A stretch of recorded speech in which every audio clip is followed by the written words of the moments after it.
నమస్తే, welcome to national round up. జాతీయ వార్తాంశాలని జాతీయవాద దృక్పథంతో విశ్లేషించే చర్చా కార్యక్రమం నేషనల్ రౌండప్ 137వ ఎపిసోడ్తో మీ ముందుకు వచ్చాము. ఈ వారంలో జరిగిన జాతీయ వార్తాంశాలపై విశ్లేషించేందుకు సీనియర్ జర్నలిస్ట్ సురేష్ కొచ్చాట్ల గారు నేషనల్ స్టెప్ స్టూడియోలో ఉన్నారు. వారితో మాట్లాడదాం. నమస్కారం సార్. నమస్కారం సాయి గారు. సార్, ఈ వారం నేషనల్ రౌండప్లోకి వెళ్లే ముందు ఫస్ట్ ఈ వీడియోని లైక్ చేయండి, 10 మందికి షేర్ చేయండి, కమెంట్స్ ద్వారా మీ అభిప్రాయాలు మాతో పంచుకోండి. మనసా వాచా కర్మణ దేశహితం కోసం పరితపిస్తున్న national step group of channels ని సబ్స్క్రైబ్ చేసుకుని జాతీయవాద జర్నలిజాన్ని ప్రోత్సహించండి. ఇక ఇవాల్టి నేషనల్ రౌండప్లోకి వెళదాం. ఫస్ట్ అంశం సార్, యాక్చువల్లీ డిఎంకే ఇది ఒక పెద్ద ప్రాపగండాని ఇంకా కొంచెం సీరియస్ గానే పెంచేటట్టు కనబడుతోంది. సో ఇది తమిళ్ లాంగ్వేజ్ ని ప్రిజర్వ్ చేస్తున్నాము, దాని మీద ఏదో హిందీని ఇంపోజ్ చేస్తున్నారని మీరు ఇంతకుముందు నేషనల్ రౌండప్లో మనం డిస్కస్ చేశాము. కానీ అది ఇంకా పొలిటికల్ టర్న్ తీసుకుంటున్నట్టుగానే కనబడుతోంది. ఆల్రెడీ ఇప్పుడు తెలంగాణకు సంబంధించి ముఖ్యమంత్రి రేవంత్ రెడ్డి లాంగ్వేజ్ గురించి కాకపోవచ్చు కానీ డీలిమిటేషన్ గురించి ఆయన మాట్లాడారు already. So and delimitation base చేసుకునే ఇప్పుడు ఒకవేళ అటు టీఆర్ఎస్కి సంబంధించిన ప్రతినిధుల్ని ముఖ్యంగా కేటీఆర్ని డిఎంకే మినిస్టర్లు వచ్చి కలవడము, సో ఒక జేఏసీ ఫామ్ చేస్తామని చెప్పడము, ఆ జేఏసీలో మొత్తం రాష్ట్రాలన్నింటినీ కలుపుకొని ఒక ఉద్యమాన్ని తీసుకుంటామని చెప్పడము, ఇవన్నీ చూస్తున్నాం. సో సరే, మనం దాని గురించి మనం మాట్లాడదాం, డీలిమిటేషన్ గురించి మనం మాట్లాడదాం. కర్ణాటకలో డిఫరెంట్ వాయిసెస్ వినిపిస్తున్నాయి. ఇప్పుడు దాని గురించి మాట్లాడే కంటే ముందు ఫస్ట్ అసలు లాంగ్వేజ్ ఇంపోజిషన్ అనే మాట మీద పెద్ద దుమారమే రేగుతోంది. ఇప్పుడు ఆల్రెడీ ఒక రూపీ సింబల్ని కూడా వాళ్ళు తమిళ సింబల్ని రూ అనే సింబల్ని వాళ్ళు ఇంట్రొడ్యూస్ చేయడం, వాళ్ళ బడ్జెట్లో పెట్టడము, దాన్ని ఒక పెద్ద ఇష్యూగా మార్చడం. నిజానికి డిఎంకే నాయకుడి కొడుకే దాన్ని డిజైన్ చేసింది, డిఎంకే యూపీఏలో భాగస్వామ్యం ఉన్నప్పుడే వచ్చింది. ఎన్ని చర్చలు వస్తున్నప్పటికీ కూడా వాళ్ళ హిపోక్రసీ మాత్రం ఆగట్లేదు. ఎన్ని మాట్లాడినా తమిళ్ ప్రైడ్ అనే ఒక మాటను చూపించి ఒక అభూత కల్పనని, ఒక భ్రమని తమిళ ప్రజల్లో నింపే ప్రయత్నం అదే పనిగా చేస్తున్నారు. నిజానికి 70 ఏళ్లలో వాళ్ళు చాలాసార్లు సక్సెస్ అయ్యారు. ఇప్పుడు అది జరుగుతుందా? దీన్ని ఎక్స్పోజ్ చేయడం ఎలా? సాయి గారు, ఫస్ట్ ఆఫ్ ఆల్ నేను ఎప్పుడైనా నా దగ్గర ఎలక్షన్ అనాలిసిస్ అడిగినప్పుడు ఒపీనియన్ పోల్ స్టేజ్లో నేను ఎప్పుడు అంటాను, ఎవరు ఎక్కువ భయపడుతున్నారు వాళ్ళు ఎలక్షన్ ఓడిపోతున్నారు. కేజ్రీవాల్ సంగతి చూడండి. కేజ్రీవాల్ది అంటే రాద్ధాంతం చేసేవాళ్ళు ఓడిపోతున్నారు. కరెక్ట్ మీరు అన్నది. ఎందుకంటే కేజ్రీవాల్ ఈ ఎలక్షన్ ముందు ఆల్రెడీ ఫస్ట్ ఏమన్నారు, మేము గెలిచిపోయామన్నారు. 6 నెలల ముందు మొహల్లా స్కూల్ ఉన్నాయి, మా ఇది క్లినిక్స్ ఉన్నాయి, అది ఉన్నాయి, ఇది ఉన్నాయి, బస్సులు ఫ్రీ రైడ్, మేము అయిపోయింది, మాకు గెలిచాం. దాన్ని సడన్లీ షిఫ్ట్ అయిపోయింది. ఎలక్షన్ దగ్గర రాగానే ఆయన ఒక్కొక్క ఆరోపణలు పెట్టడం మొదలుపెట్టిండు. దాని తర్వాత మీ ఢిల్లీని మొత్తం కరెంట్ అంతా కట్ చేసేస్తారు, బీజేపీ వాళ్ళు వస్తే బీజేపీ వాళ్ళు అది చేస్తారు, బీజేపీ వాళ్ళు నీలియారు, అన్నీ మొదలుపెట్టారు. ప్యానిక్ వాళ్ళు చేశారనమాట. అంటే ఏదో పెద్ద ఢిల్లీ వాళ్ళ లోపల ఒక భయం తీసుకొచ్చారు. మీరు నార్త్ పూర్వాంచల్ వాళ్ళని బీజేపీ వాళ్ళు అసలు తెరికేసి మొత్తం ఇక్కడ తీసేస్తారు, ఢిల్లీ నుంచి అది చేస్తారు, చాలా గొడవ చేశారు. అప్పుడు నా చాలామంది పొలిటికల్ అనలిస్ట్ అడిగారు, ఎస్పెషల్లీ హిందీ ఛానల్ నుంచి అడిగారు నా దగ్గర, సురేష్ గారు ఏం జరుగుతుంది ఇక్కడ అంటే, నేను చెప్పాను బేసిక్లీ కేజ్రీవాల్ భయపడుతున్నారు, ఓడిపోతున్నారు. స్టాలిన్ కూడా అంతే సాయి గారు. స్టాలిన్ ఇప్పుడు ఎందుకు రియాక్ట్ అవుతుంది? ఇదే 3 లాంగ్వేజ్ పాలసీ ఎప్పటి నుంచో ఉంది, ఇప్పుడు కాదు. 1960 నుంచి వచ్చి ఎన్ఈపీలో వచ్చినప్పుడు ఎన్ఈపీ వచ్చిందంతా వీళ్ళ హయాంలోనే కదా, కాంగ్రెస్ హయాంలోనే వచ్చింది. దానికోసం కాంగ్రెస్ వాళ్ళు మాట్లాడలేదు. చూడండి, ఒక్క కాంగ్రెస్ లీడర్ కూడా ఈ 3 లాంగ్వేజ్ పాలసీ గురించి తమిళనాడులో ఉన్న చిదంబరం మాట్లాడలేదు. ఎందుకు? తమిళనాడులో ఎంతో సీనియర్ పొలిటీషియన్స్ ఉన్నారు కాంగ్రెస్ది, వాళ్ళు మాట్లాడలేదు. ఎవరు భయపడుతున్నారు? ఎందుకంటే రిపర్కషన్స్ నార్త్లో ఉంటుంది, అక్కడ వాళ్ళు కొడతారు. అక్కడ యూపీలో బీహార్లో సమాజ్వాదీ పార్టీ మీద పడతారు వీళ్ళందరూ కలిసి, బీహార్లో ఆర్జేడీ మీద పడతారు. దానికి భయపడుతున్నారు వీళ్ళు. So basically NEP new education పాలసీలో మనకు తెలుసు, ఎన్ఈపీ 2020లో దాంట్లో చెప్పారు 3 లాంగ్వేజ్. మనం చాలా డిస్కస్ చేసాం. ఇది first language, second language, third language. మేము చదువుకున్నప్పుడు కూడా ఉండే, అది స్కూల్లో ఉన్నప్పుడు కూడా ఉండే, ఇప్పుడు కూడా ఉంది, నడుస్తుంది, ప్రాబ్లం లేదు. తెలంగాణలో అసలు ప్రాబ్లం, పిల్లలు చదువుకుంటున్నారు. తెలంగాణలో ప్రాబ్లం ఏంటంటే పిల్లలు తెలుగు చదువుకోలేము, తెలుగు కరెక్ట్గా ఏంటి రాయడము మాట్లాడడం వాళ్ళకి రావట్లేదు. మాట్లాడొచ్చాము కానీ గ్రామాటికలీ కరెక్ట్ తెలుగు రాయలేకపోతున్నారు పిల్లలు, ఇక్కడ ఉన్న పిల్లలు చాలామంది. అది కాకుండా మీరు చూస్తున్న ఏంటంటే సాయి గారు, థర్డ్ లాంగ్వేజ్ ఎప్పుడు కూడా యూజువల్లీ హిందీ ఉంటుంది. ఫస్ట్ లాంగ్వేజ్ ఎప్పుడు మదర్ టంగ్ ఉంటుంది, తెలుగు ఇక్కడ ఉన్న పిల్లలు తెలుగు తీసుకుంటారు. సెకండ్ లాంగ్వేజ్ ఇంగ్లీష్ ఉంటుంది, థర్డ్ లాంగ్వేజ్ ఏమో వాళ్ళ లోకల్ లాంగ్వేజ్ తీసుకోవచ్చు అనమాట. మీ ఓన్ మదర్ టంగ్ కూడా మీరు తీసుకోవచ్చు, కాబట్టి హిందీ తీసుకుంటారు చాలామంది. ఎందుకంటే నార్త్కి వెళ్ళి పనిచేయాలంట ఏమైనా కానీ హిందీ మీకు రావాలి. దానికోసం కర్ణాటకలో ప్రాబ్లం లేదు, తెలంగాణలో ప్రాబ్లం లేదు. ఎందుకు సాయి గారు, పుదుచ్చేరి వాళ్ళు స్టేట్మెంట్ ఇచ్చారు, మేము పుదుచ్చేరిలో 3 లాంగ్వేజ్ పాలసీ ఇంప్లిమెంట్ చేస్తాం. ఇదే తమిళనాడులో ఉన్నారు కదా వాళ్ళు కూడా, కరెక్ట్, బట్ యూనియన్ టెరిటరీ. వాళ్ళు మేము అంటే పొలిటికలీ ఒక వెపన్ అయిపోయింది అనమాట లాంగ్వేజ్. ఇప్పుడు కాదు, 1960 మీకు గుర్తుంది సాయి గారు, ఇదే డిఎంకే వాళ్ళు, అప్పుడు డిఎంకే ఉండే, ఏఐడిఎంకే లేకుండే, ఇదే స్ట్రాటజీ రైల్వే ప్లాట్ఫామ్కి వెళ్ళి బోర్డులు పెయింట్ చేయడం. ఏం చేయక్కర్లేదు సాయి గారు బీజేపీ వాళ్ళు. నెక్స్ట్ ఎలక్షన్ యూపీ ఎలక్షన్ వచ్చినప్పుడు ఈ వీడియోలు అన్నీ తీసి నార్త్లో చూపించాలి. ఇది కాంగ్రెస్ వాళ్ళు చేశారని చెప్పాలి అంతే. డిఎంకే అని చెప్పకండి, వాళ్ళ డిఎంకే అంటే ఎవరు కూడా తెలియదు. అది కాంగ్రెస్ వాళ్ళ ఓన్ పార్ట్నర్ చేశారు ఇది అని చెప్పేసేయండి చాలు. మీ హిందీ తీసేశారు, మీ ప్రెస్టీజ్ ఎక్కడ పోయిందండి? ములాయం సింగ్ యాదవ్ కొడుకు మీరు అఖిలేష్ యాదవ్ గారు ఇక్కడున్న ప్రజల మీద మీరు చేస్తున్నారు, హిందీ వద్దంటున్నారు, మీ పార్ట్నరే కదా కాంగ్రెస్ వాళ్ళని చెప్పి వాళ్ళ మీద పడితే అయిపోతుంది. ఇది ఒక భయం ఉంది. సో ఇక్కడ ఒక ఎక్స్ప్లెనేషన్ ఎక్కడ వస్తుందంటే ఈ unified district information system for education plus అని చెప్పి యూనియన్ గవర్నమెంట్ది ఒక డేటా బేస్డ్ ఎన్రోల్మెంట్ సర్వే ఒకటి ఉంటుంది సార్ గారు, UDISC ప్లస్ అని ఉంటుంది. వీళ్ళు కంటిన్యూస్గా డేటా తీసుకుంటారు స్కూల్ నుంచి, అంటే ఇట్స్ ఆన్లైన్ అనమాట. మొత్తం డేటా ఎంటర్ చేస్తారు. Every school across the country state government డిపార్ట్మెంట్లు ఈ డేటా ఎంటర్ చేస్తారు.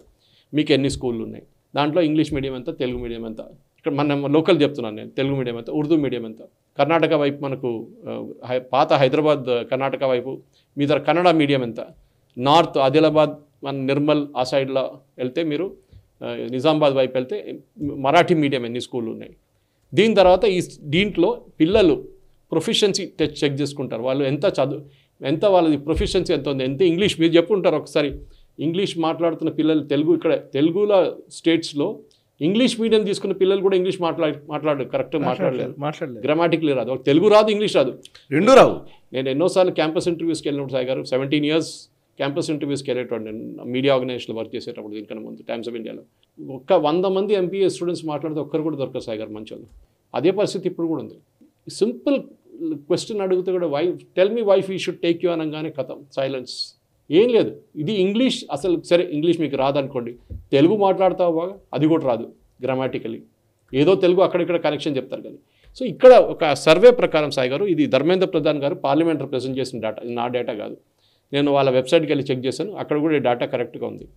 As per the unified information system UDISC data, Tamil మీడియంలో ఉన్న ఎన్రోల్మెంట్ అంటే తమిళ్ మీడియం తీసుకుంటున్న పిల్లలు 2018-19లో 65.78 లక్షలు ఉన్నారు, 65.87 lakh స్టూడెంట్స్ 2018-19 అకాడమిక్ ఇయర్లో తీసుకున్న తమిళ్ మీడియం 65 లక్షలు ఉండే, అది ఇప్పుడు 46 లక్షలకు తగ్గింది. ఇది మన దగ్గర కూడా ఉంది సాయి గారు, ఇదే ప్రాబ్లం ఇక్కడ కూడా. మొత్తం ఇంగ్లీష్ మీడియం స్కూల్ ఎక్కువైనాయి మన దగ్గర. మీరు ఎప్పుడైనా తెలుగు మీడియం స్కూల్ చూసారు ఎక్కడైనా? ప్రైవేట్ స్కూల్ ఓపెన్ చేసి మేము తెలుగు మీడియం స్కూల్ అని చెప్పుకున్నారు ఎవరైనా? లేదు. ఇక్కడ ఉన్న తెలుగు మీడియం అంతా ఇంగ్లీష్, వాళ్ళ గవర్నమెంట్ దీనికి ఉన్న గవర్నమెంట్ స్కూల్స్లోనే వస్తుందన్నమాట. అదంతా ఎవరికి వద్దు, ఎవరు తెలుగు మీడియం వద్దు, మాకంతా ఇంగ్లీష్ మీడియం కావాలంటారు. Even lower start of the సొసైటీలో ఉన్న వాళ్ళు కూడా పిల్లల్ని వాళ్ళు ఇంగ్లీష్ మీడియం స్కూల్స్ పంపిస్తారు. అడిగితే చెప్పాలి కదా, మా కొడుకు మా కూతురు ఇంగ్లీష్ మీడియం స్కూల్కి వెళ్తున్నారండి, అదొకటి. సో 65 లక్షల నుంచి 46 లక్షలకు పడిపోయింది సాయి గారు 23-24, ఇంకా కింద ఈసారి 40కి వచ్చేస్తుంది. అంటే your preference for language, Tamil language is coming down. Stalin ఏమంటున్నారు, మేము తమిళే మాది ప్రైమరీ లాంగ్వేజ్, తమిళే మేము చేసుకుంటే మళ్ళీ మీ స్టూడెంట్స్ ఎందుకు రావట్లేదు మీకు? కొన్ని సంవత్సరాల తర్వాత మీరు బంద్ చేయాల్సి వస్తుంది మీ తమిళ టీచర్స్ని, ఎక్కడ పంపిస్తారు వాళ్ళని?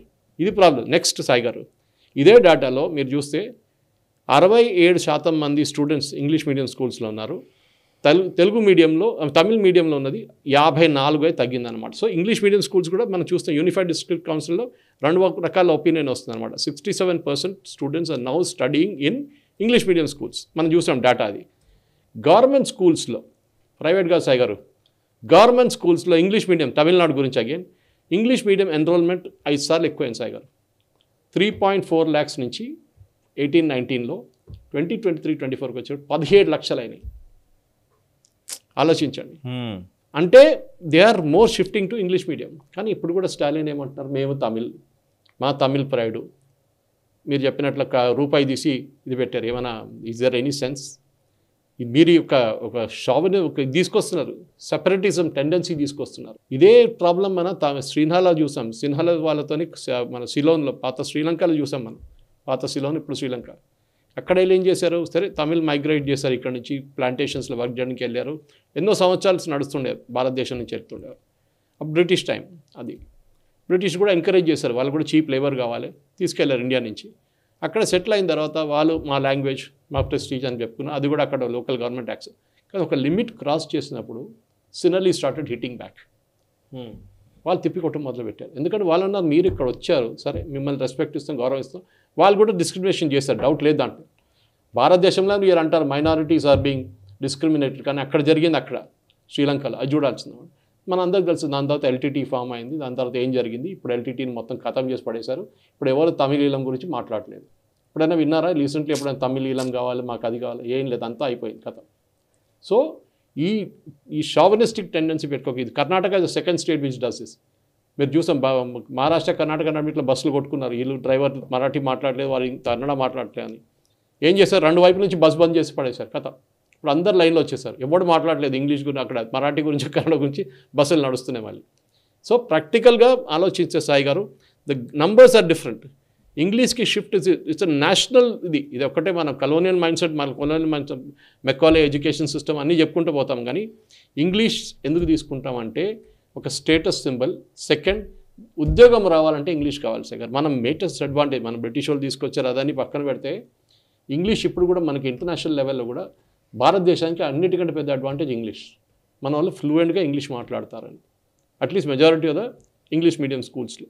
సో అండ్ లాంగ్వేజెస్ ఏమైపోతుందంటే, లాంగ్వేజ్ తీసుకున్నప్పుడు తెలుగు మీడియమా, మీ కొడుకు తెలుగు మీడియం చదువుతున్నాడా అని చెప్తాను. కానీ మీలాంటి వాళ్ళు you have studied Telugu medium, అవును, మీకు ప్రాబ్లం లేదు, బట్ యూ లెర్న్ లేటర్. కానీ ఇప్పుడు అట్లా కాదు. తెలుగు మీడియం అనగానే చెప్పరు, పేరెంట్స్ భయపడతారు. ఆ టైంలో your parents took a risk. నిజమే, తెలుగు మాట్లాడడమే ఈరోజు పెద్ద తక్కువ అంశంగా చూస్తున్నారు. నేను కేరళ నుంచి వచ్చి తెలుగు మాట్లాడతాను, కానీ కొంతమంది ఇక్కడ ఉంటారు, నాకు కొంచెం తెలుగు వచ్చి అంటారు. కొంచెం తెలుగు అర్థం కాదు. ఇంట్లో మాట్లాడాల్సిందే. You should speak a mother tongue. మా ఫాదర్ అదే ఇన్సిస్ట్ చేశారు, when we are at home you should speak Malayalam. చాలా క్లియర్ అన్నమాట. మా బ్రదరు నేను మాట్లాడుకుంటే హిందీలో మాట్లాడుకుంటా ఇప్పుడు కూడా, కానీ ఓవర్ ద థింగ్ మలయాళంలో మాట్లాడతాను అనమాట. That mother tongue is compulsory. దానికే మదర్ టంగ్ అంటాం కదా మనం. ఓకే, ఫాదర్ టంగ్ అనట్లేదు, మదర్ టంగ్ అది. యూ షుడ్ స్పీక్ డెఫినెట్గా. ఇంకోటి ఏంటంటే, one of the most education mother language, దానికోసం చాలా ఇంపార్టెంట్ సాయి గారు. అది one of the most crucial aspects of NEP 2020. కానీ వీళ్ళు దాన్ని మొత్తం ట్విస్ట్ చేశారు. మీరు చెప్పినట్ల ఒక క్యాంపెయిన్, ఒక డీలిమిటేషను, ఇంకోటి ఇది ఏంటి, సౌత్ వర్సెస్ నార్త్. దాంట్లో మన ఇక్కడ ఉన్న ఇద్దరు ముఖ్యమంత్రులు కూడా పడ్డారు ఇప్పుడు. అట్లీస్ట్ దీంట్లో ఎన్ఈపీలో పడలేదు వాళ్ళకి తెలుసు. ఇక్కడ మనం 3 లాంగ్వేజ్ పాలసీ తీసుకున్నాం, డబ్బులు తీసుకున్నాం సెంట్రల్ గవర్నమెంట్ నుంచి. రేవంత్ రెడ్డి గారు ఇప్పుడు వీక్లీ ట్రిప్స్ కొడుతున్నారు ఢిల్లీకి. అక్కడ వెళ్ళి ఆ మినిస్టర్కి షాల్ వేస్తున్నారు, నితిన్ గడ్కరీ గారికి షాల్ వేస్తున్నారు. ఇప్పుడు మన మిస్ ఇండియా కాంటెస్ట్ ఆర్గనైజర్, లేదా మిస్ వరల్డ్ కాంటెస్ట్ ఆర్గనైజ్ చేయడానికి హైదరాబాద్లో ఎంఈఏ సపోర్ట్ కావాలంటున్నారు. అన్నీ నడుస్తుంది ఇప్పుడు అన్నమాట. సో కానీ తిరిగి హైదరాబాద్కి వచ్చిన తర్వాత ఇంకోసారి తిడతారు మోదీ గవర్నమెంట్ని. అదే మోదీ గవర్నమెంట్ 2 రోజుల ముందు వెళ్ళి షాల్ వేస్తారు, అన్నీ చేస్తారు. మాకు ఫండ్ ఇవ్వండి, మాకు మూసీ డెవలప్మెంట్ డబ్బులు కావాలి, మాకు మెట్రోకి డబ్బులు కావాలి. ఈ ప్రాజెక్టులు అనౌన్స్ చేసినంత వీలే, కానీ డబ్బులు కావాల్సిన సెంట్రల్ గవర్నమెంట్ దగ్గర నుంచి. మీరు అడిగారా మోదీ గారి దగ్గర లాంచ్ చేసే ముందు? అడగలేదు కదా. ఉన్న డబ్బులంతా ఖర్చు పెట్టేశారు సబ్సిడీ స్కీమ్లో. ఇప్పుడు డబ్బులు లేవు, దాని కూడా అట్లా అడుగుతుంది. Anyway, that's not a point here. ఈ డిఎంకేది ఈ రిటారిక్, ఇది ఒక చాలా డేంజరస్ టెండెన్సీ. సాయి గారు మీరు చెప్పింది కరెక్టే, చాలా డేంజరస్ ఇది. ఎందుకంటే స్టాలిన్కి ఇప్పుడు భయం. ఒకవైపు నుంచి అన్నామలే కాకుండా కానీ విజయ్ భయపడుతున్నారు. ఈ పొలిటికల్ పార్టీస్ కూడా సెటప్ చేసినట్టు పొలిటీషియన్స్. ఇంకో మాట, కానీ యాక్టర్స్ సెటప్ చేసి తమిళనాడులో చాలా మటుకు సీరియస్గా తీసుకుంటారు. This only state where this doesn't work. సౌత్లో ఈజ్ కేరళ. ప్రేమ్ నసీర్ గారు one of the tallest actors of his time కేరళలో. మన దగ్గర ఎన్టీఆర్ గారు, ఏఎన్ఆర్ గారు ఉన్నప్పుడు అదే టైంలో Prem Nazir was a big actor in Kerala. అతను ఒక పొలిటికల్ పార్టీ పెట్టారు సాయి గారు. అత్తా పత్తా లేకుండా పోయింది పార్టీ. అది ఒక ఎలక్షన్ పోటీ చేస్తే డిపాజిట్ కూడా రాలేదు. అంటే not because people there are educated. మళ్ళీ అంటారు లిటరసీ 100, అదేం లేదండి. లిటరసీ అనే కాన్సెప్ట్ మనం ఎక్స్ప్లెయిన్ చేసాం లాస్ట్ డిబేట్లో కూడా. మీ పేరు రాయడానికి రావాలి, మీకు ఆల్ఫాబెట్ రావాలి, అంతే. You are literate. That is the consideration which is wrong thing. కానీ న్యూ ఎడ్యుకేషన్ పాలసీ అంటే స్టాలిన్ గారు ఏమంటున్నారు, 10,000 కోట్ల సెంట్రల్ గవర్నమెంట్ ఫండింగ్ వస్తుంది. ఫండింగ్ ఎందుకు ఇస్తారు సాయి గారు? ఫస్ట్ ఆఫ్ ఆల్ మనం అది ముందు అర్థం చేసుకోవాలి. సెంట్రల్ గవర్నమెంట్ చాలా స్కీమ్లు ఉంటాయి. ఇప్పుడు చూసాం మనం, నిర్మలా సీతారామన్ గారు జస్ట్ ఇన్ టైం లోన్ తీసుకొచ్చారు. ఫండింగ్ ఇచ్చినప్పుడు ఒక అకౌంట్లో పడి ఉంటుంది, సెంట్రల్ గవర్నమెంట్ నుంచి వచ్చే అకౌంట్. వీరేం చేస్తారు, దాన్ని వాడుకుంటారు. మహారాష్ట్ర చూసాం నేను, బీజేపీ గవర్నమెంట్ అక్కడ ఉండేది దీనికన్నా ముందు, అంటే శివసేన గవర్నమెంట్ అనుకోండి, షిండే గారిది. పిఎఫ్ డబ్బులు తీసుకొని, గ్రాట్యుటీ డబ్బులు తీసుకొని జీతం ఇచ్చారంట మహారాష్ట్ర స్టేట్ ట్రాన్స్పోర్ట్ కార్పొరేషన్. ఇక్కడ కూడా మన ట్రాన్స్పోర్ట్ కార్పొరేషన్ కూడా అంతే సంగతి, కానీ చేస్తున్నారో లేదో మనకు తెలియదు. It's a criminal act, PF డబ్బులు తీసుకొని జీతం ఇవ్వడం. ఆలోచించండి. అది కాకుండా ఇప్పుడు నెక్స్ట్ ఇదే దీనికి పోతే డిఎంకే వాళ్ళు ఏం చేస్తే 10,000 కోట్లు రావాలి వాళ్ళకి. ఈ 23-24కి రావాల్సి అనమాట. ఇప్పుడు 24-25 నడుస్తుంది, దాంట్లో కూడా రావాలి వాళ్ళకి డబ్బులు. వాళ్ళు అంటున్నారు, మేము 3 లాంగ్వేజ్ పాలసీ ఇంప్లిమెంట్ చేయం, కానీ మాకు 10,000 కోట్లు కావాలి. ఇప్పుడంటే నేను రిజెక్ట్ చేస్తున్నాను, అక్కర్లేదన్నాడు. వాళ్ళ secretary, education secretary, chief secretary రాసిన లెటర్ ఉంది, that we're ready to join you're ready to sign an MOU అని చెప్పి. సాయి గారు నవోదయ స్కూల్స్ వినుంటారు మీరు. అవును, ప్రతి స్టేట్లో ఉంది సాయి గారు, ప్రతి స్టేట్లో ఉంది. You know which is the only state which doesn't have Navodaya schools? Tamil Nadu. లేదు, మేము అలో చేయమండి, మేము సపరేట్. ఎందుకు? మేము నవోదయ వాళ్ళ వల్ల దాని వల్ల అంటే హిందీ వాళ్ళు నార్త్ వాళ్ళు వచ్చేస్తారు ఇక్కడ. సో నవోదయ నవోదయ స్కూల్స్ కోసం అని అన్ని రాష్ట్రాలు అడుగుతూ ఉంటాయి. మాకు మద్రాస్ హైకోర్టు ఆర్డర్ ఇచ్చింది, అయినా కానీ చేయరు. మద్రాస్ హైకోర్టు పట్టించుకోలేదు. 2017లో ఆర్డర్ ఇచ్చారు that you have to start Navodaya schools, government should be allowed, union government can start. Funding 10 పైసలు అక్కర్లేదు వాళ్ళకి, మేము అలో చేయము, పర్మిషన్ ఇవ్వము, మేము ల్యాండ్ ఇవ్వము వాళ్ళకి. వాళ్ళ గవర్నమెంట్ ఏమంటే ల్యాండ్ అడుగుతారు యూజువలీ, బిల్డింగ్ అంతా వాళ్ళు కట్టుకుంటారు యూనియన్ గవర్నమెంట్. యూపీలో 96 ఉన్నాయి సాయి గారు నవోదయ విద్యాలయ స్కూల్స్.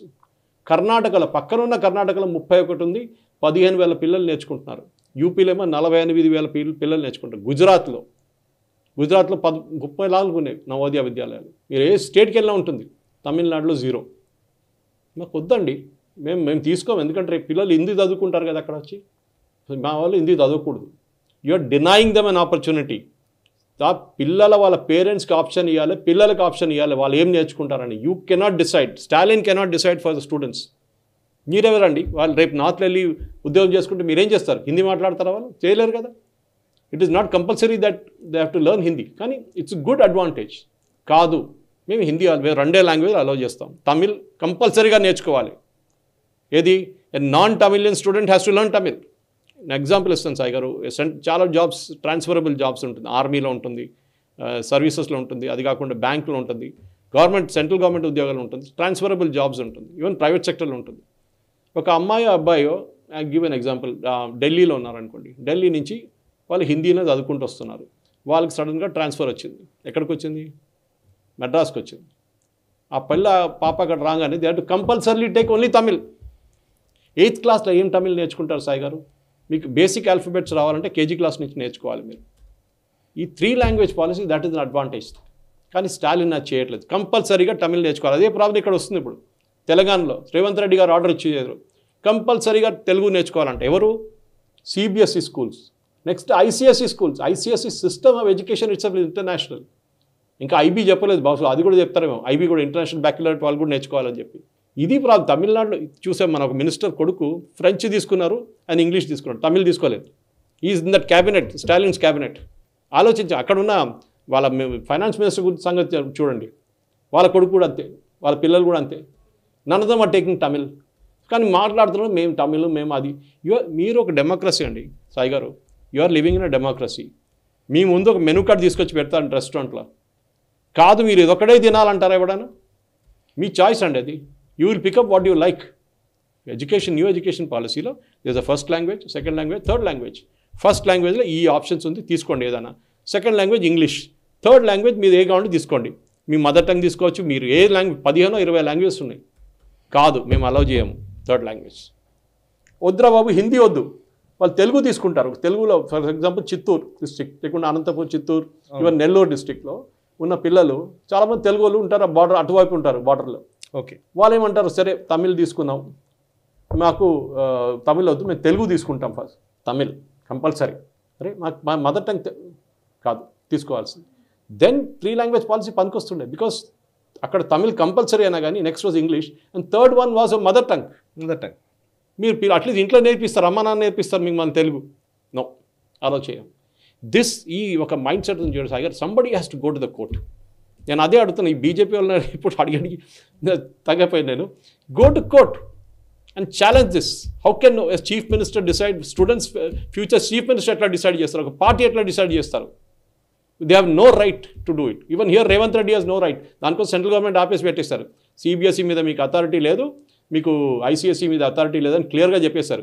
ఈయనకు తెలియదు పాపం, పెద్ద స్టేట్మెంట్ ఇచ్చేసిండు. వీళ్ళు బ్యూరోక్రాట్స్ ఎవడో చెప్పుంటాడు, రాయరా రాసి పెట్టి ఒక ఆర్డినెన్స్ జియో ఇష్యూ చేసిండు. ఇప్పుడు అది సెంట్రల్ గవర్నమెంట్ అంటారు, పక్కన పెట్టేశారు. You should know what you're doing. మీరేమో ఇంటర్నేషనల్ ఇన్వెస్ట్మెంట్ తీసుకొస్తున్నాను బయట నుంచి.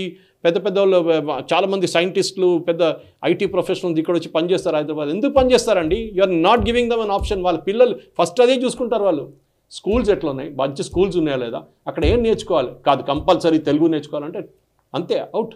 మహారాష్ట్రలో సేమ్ ప్రాబ్లం నడుస్తుంది. చాలామంది అక్కడ అదే అబ్జెక్ట్ చేస్తారు. అక్కడ బచ్పన్ చిన్నప్పుడు నేర్చుకున్న ప్రాబ్లం చేస్తాయి గారు. Absolutely should learn the local language. కానీ సడన్గా మీరు 8th 9th వచ్చేటప్పుడు ఇది పెడితే చాలా ప్రాబ్లం అవుతుంది. So this chauvinism is reading proficiency. తమిళనాడులో అది కూడా చూసాం మనం. యూపీ, హర్యానా, గుజరాత్ 2018లో తీసుకుంటే క్లాస్ 8 స్టూడెంటు తమిళనాడులో 12.8% పడిపోయింది సాయి గారు. బేసిక్ డివిజన్ స్కిల్స్ లేదు 12% పిల్లలకి. అది 49 నుంచి 37కి పడిపోయింది. ఈ డిఎంకేది ఫెయిలియర్. ఈ ఫెయిలియర్ వీళ్ళు చూపించడం అంతా హైడ్ చేయడానికి ఈ ఎన్ఈపీ మీద డిబేట్ నడుస్తుంది. వీళ్ళు ఓన్ ఎక్స్పోజ్ అయిపోయారు. వీళ్ళ పిల్లలది స్టాండర్డ్ పడిపోతుందని వీళ్ళకి అసలు they are just kind of not అది తీసుకుంటలేరు వాళ్ళు. They cannot take it. దానికోసం ఈ విజయ్ క్యాంపెయిన్ ఒకటి, అక్కడ ఒక ఎలక్షన్ క్యాంపెయిన్ నడుస్తుంది, అదొకటి. సో వీళ్ళందరూ ఆపేసి వీళ్ళని panicking, suddenly DMK is panicking. ఎందుకు భయపడుతున్నారు, ఎందుకు తమిళ ఇష్యూ తీసుకొస్తున్నారు, ఎందుకు మన ఏం చెప్తా డీలిమిటేషన్ తీసుకొస్తున్నారు. మీ ఓన్ ఫెయిలియర్ని మీరు ఆపడానికి ట్రై చేస్తున్నారు. That is the main thing sir. Super sir. Yes sir, ఇప్పుడు ఒకవేళ ఇదైతే డీలిమిటేషన్ గురించి మనం మాట్లాడదాము. డీలిమిటేషన్కి సంబంధించి మనం ఇంతకు ముందు కూడా మాట్లాడాము, మళ్ళీ దాన్ని తీసుకోవాలి. డీలిమిటేషన్కి సంబంధించి ఇప్పుడు ఆల్రెడీ డిఎంకే దీన్ని ఒక కార్యాచరణగా రూపొందిస్తున్నట్టుగా కనబడుతోంది. సౌత్ ఇండియా, ముఖ్యంగా దక్షిణాది రాష్ట్రాలకు సంబంధించిన ముఖ్యమంత్రులు, పార్టీలు వాళ్ళందరినీ అవుట్ రీచ్ పెంచింది. వాళ్ళందరితోని ఒక జేఏసీ అంటోంది, ఏదో దీని మీద మనం దక్షిణాది రాష్ట్రాలకు అన్యాయం జరుగుతుందన్న వాయిస్ని తీసుకొస్తోంది. రేవంత్ రెడ్డి దీనికి సపోర్ట్ చేశారు అండ్ కేటీఆర్ కూడా దీనికి అనుకూలంగానే మాట్లాడుతున్నారు. ఇది నిజంగానే దక్షిణాది రాష్ట్రాలకు అన్యాయం అన్న మాటను మాట్లాడుతున్నారు. అటు కర్ణాటక ముఖ్యమంత్రి సిద్ధరామయ్య అనుకూలంగా మాట్లాడుతున్నారు. అండ్ కానీ at the same time DK Shivakumar మాత్రం కాంగ్రెస్ హైకమాండ్ ఏ నిర్ణయం తీసుకుంటుందో దానికి కట్టుబడి ఉండాలని మాట్లాడుతున్నారు. సో బేసికల్లీ కాంగ్రెస్ హైకమాండ్ నిజానికి ఇది డిఎంకే వాయిస్నే కంటిన్యూ చేయాలనుకుంటోందా లేదా, అండ్ ఈ డీలిమిటేషన్ వల్ల దక్షిణాది రాష్ట్రాలకు అన్యాయం జరుగుతుంది. అందులో డీలిమిటేషన్ అంటే ఇప్పుడు జనాభా ప్రాతిపదికన చేయకూడదు అనేది వాళ్ళు మేజర్గా చెప్తున్న అంశం. ఎందుకంటే మేము మాట్లాడితే మేము ఇదేంటి ఫ్యామిలీ ప్లానింగ్ బాగా ఇంప్లిమెంట్ చేశాము, సో దట్ మాకు రాకూడదని. మీరు ఆల్రెడీ ఇంతకుముందు కూడా చెప్పారు, అసలు నిజానికి నష్టపోతూ వచ్చింది మరి వాళ్లే కదా అని చెప్పి. మన నెంబర్స్తో చెప్పినా కూడా ఎక్కది. బట్ ఎమోషన్స్ని రైజ్ చేయడం అనేది వాళ్ళ మేజర్ కుట్ర. దీన్ని ఎట్లా అర్థం చేసుకోవాలి? అండ్ డీకేఎస్కి సిద్ధరామయ్యకి మధ్య ఒక విరుద్ధ ప్రకటనలు ఇద్దరు ఇస్తున్నారు కాబట్టి దాన్ని ఎట్లా అర్థం చేసుకోవాలి? ఇది ఫస్ట్ మనం ఎన్ఈపీ గురించి మాట్లాడినప్పుడు చూసాం సాయి గారు. ఎన్ఈపీ 2020లో తమిళ్ తీసుకురావాలి కంపల్సరీ. అది మేము అలౌ చేయం హిందీని. అదొక ఎమోషన్. అది ఇప్పుడు 60 నుంచి మనం మాట్లాడు 60s నుంచి లాంగ్వేజ్ ఎప్పుడు కూడా అంతే.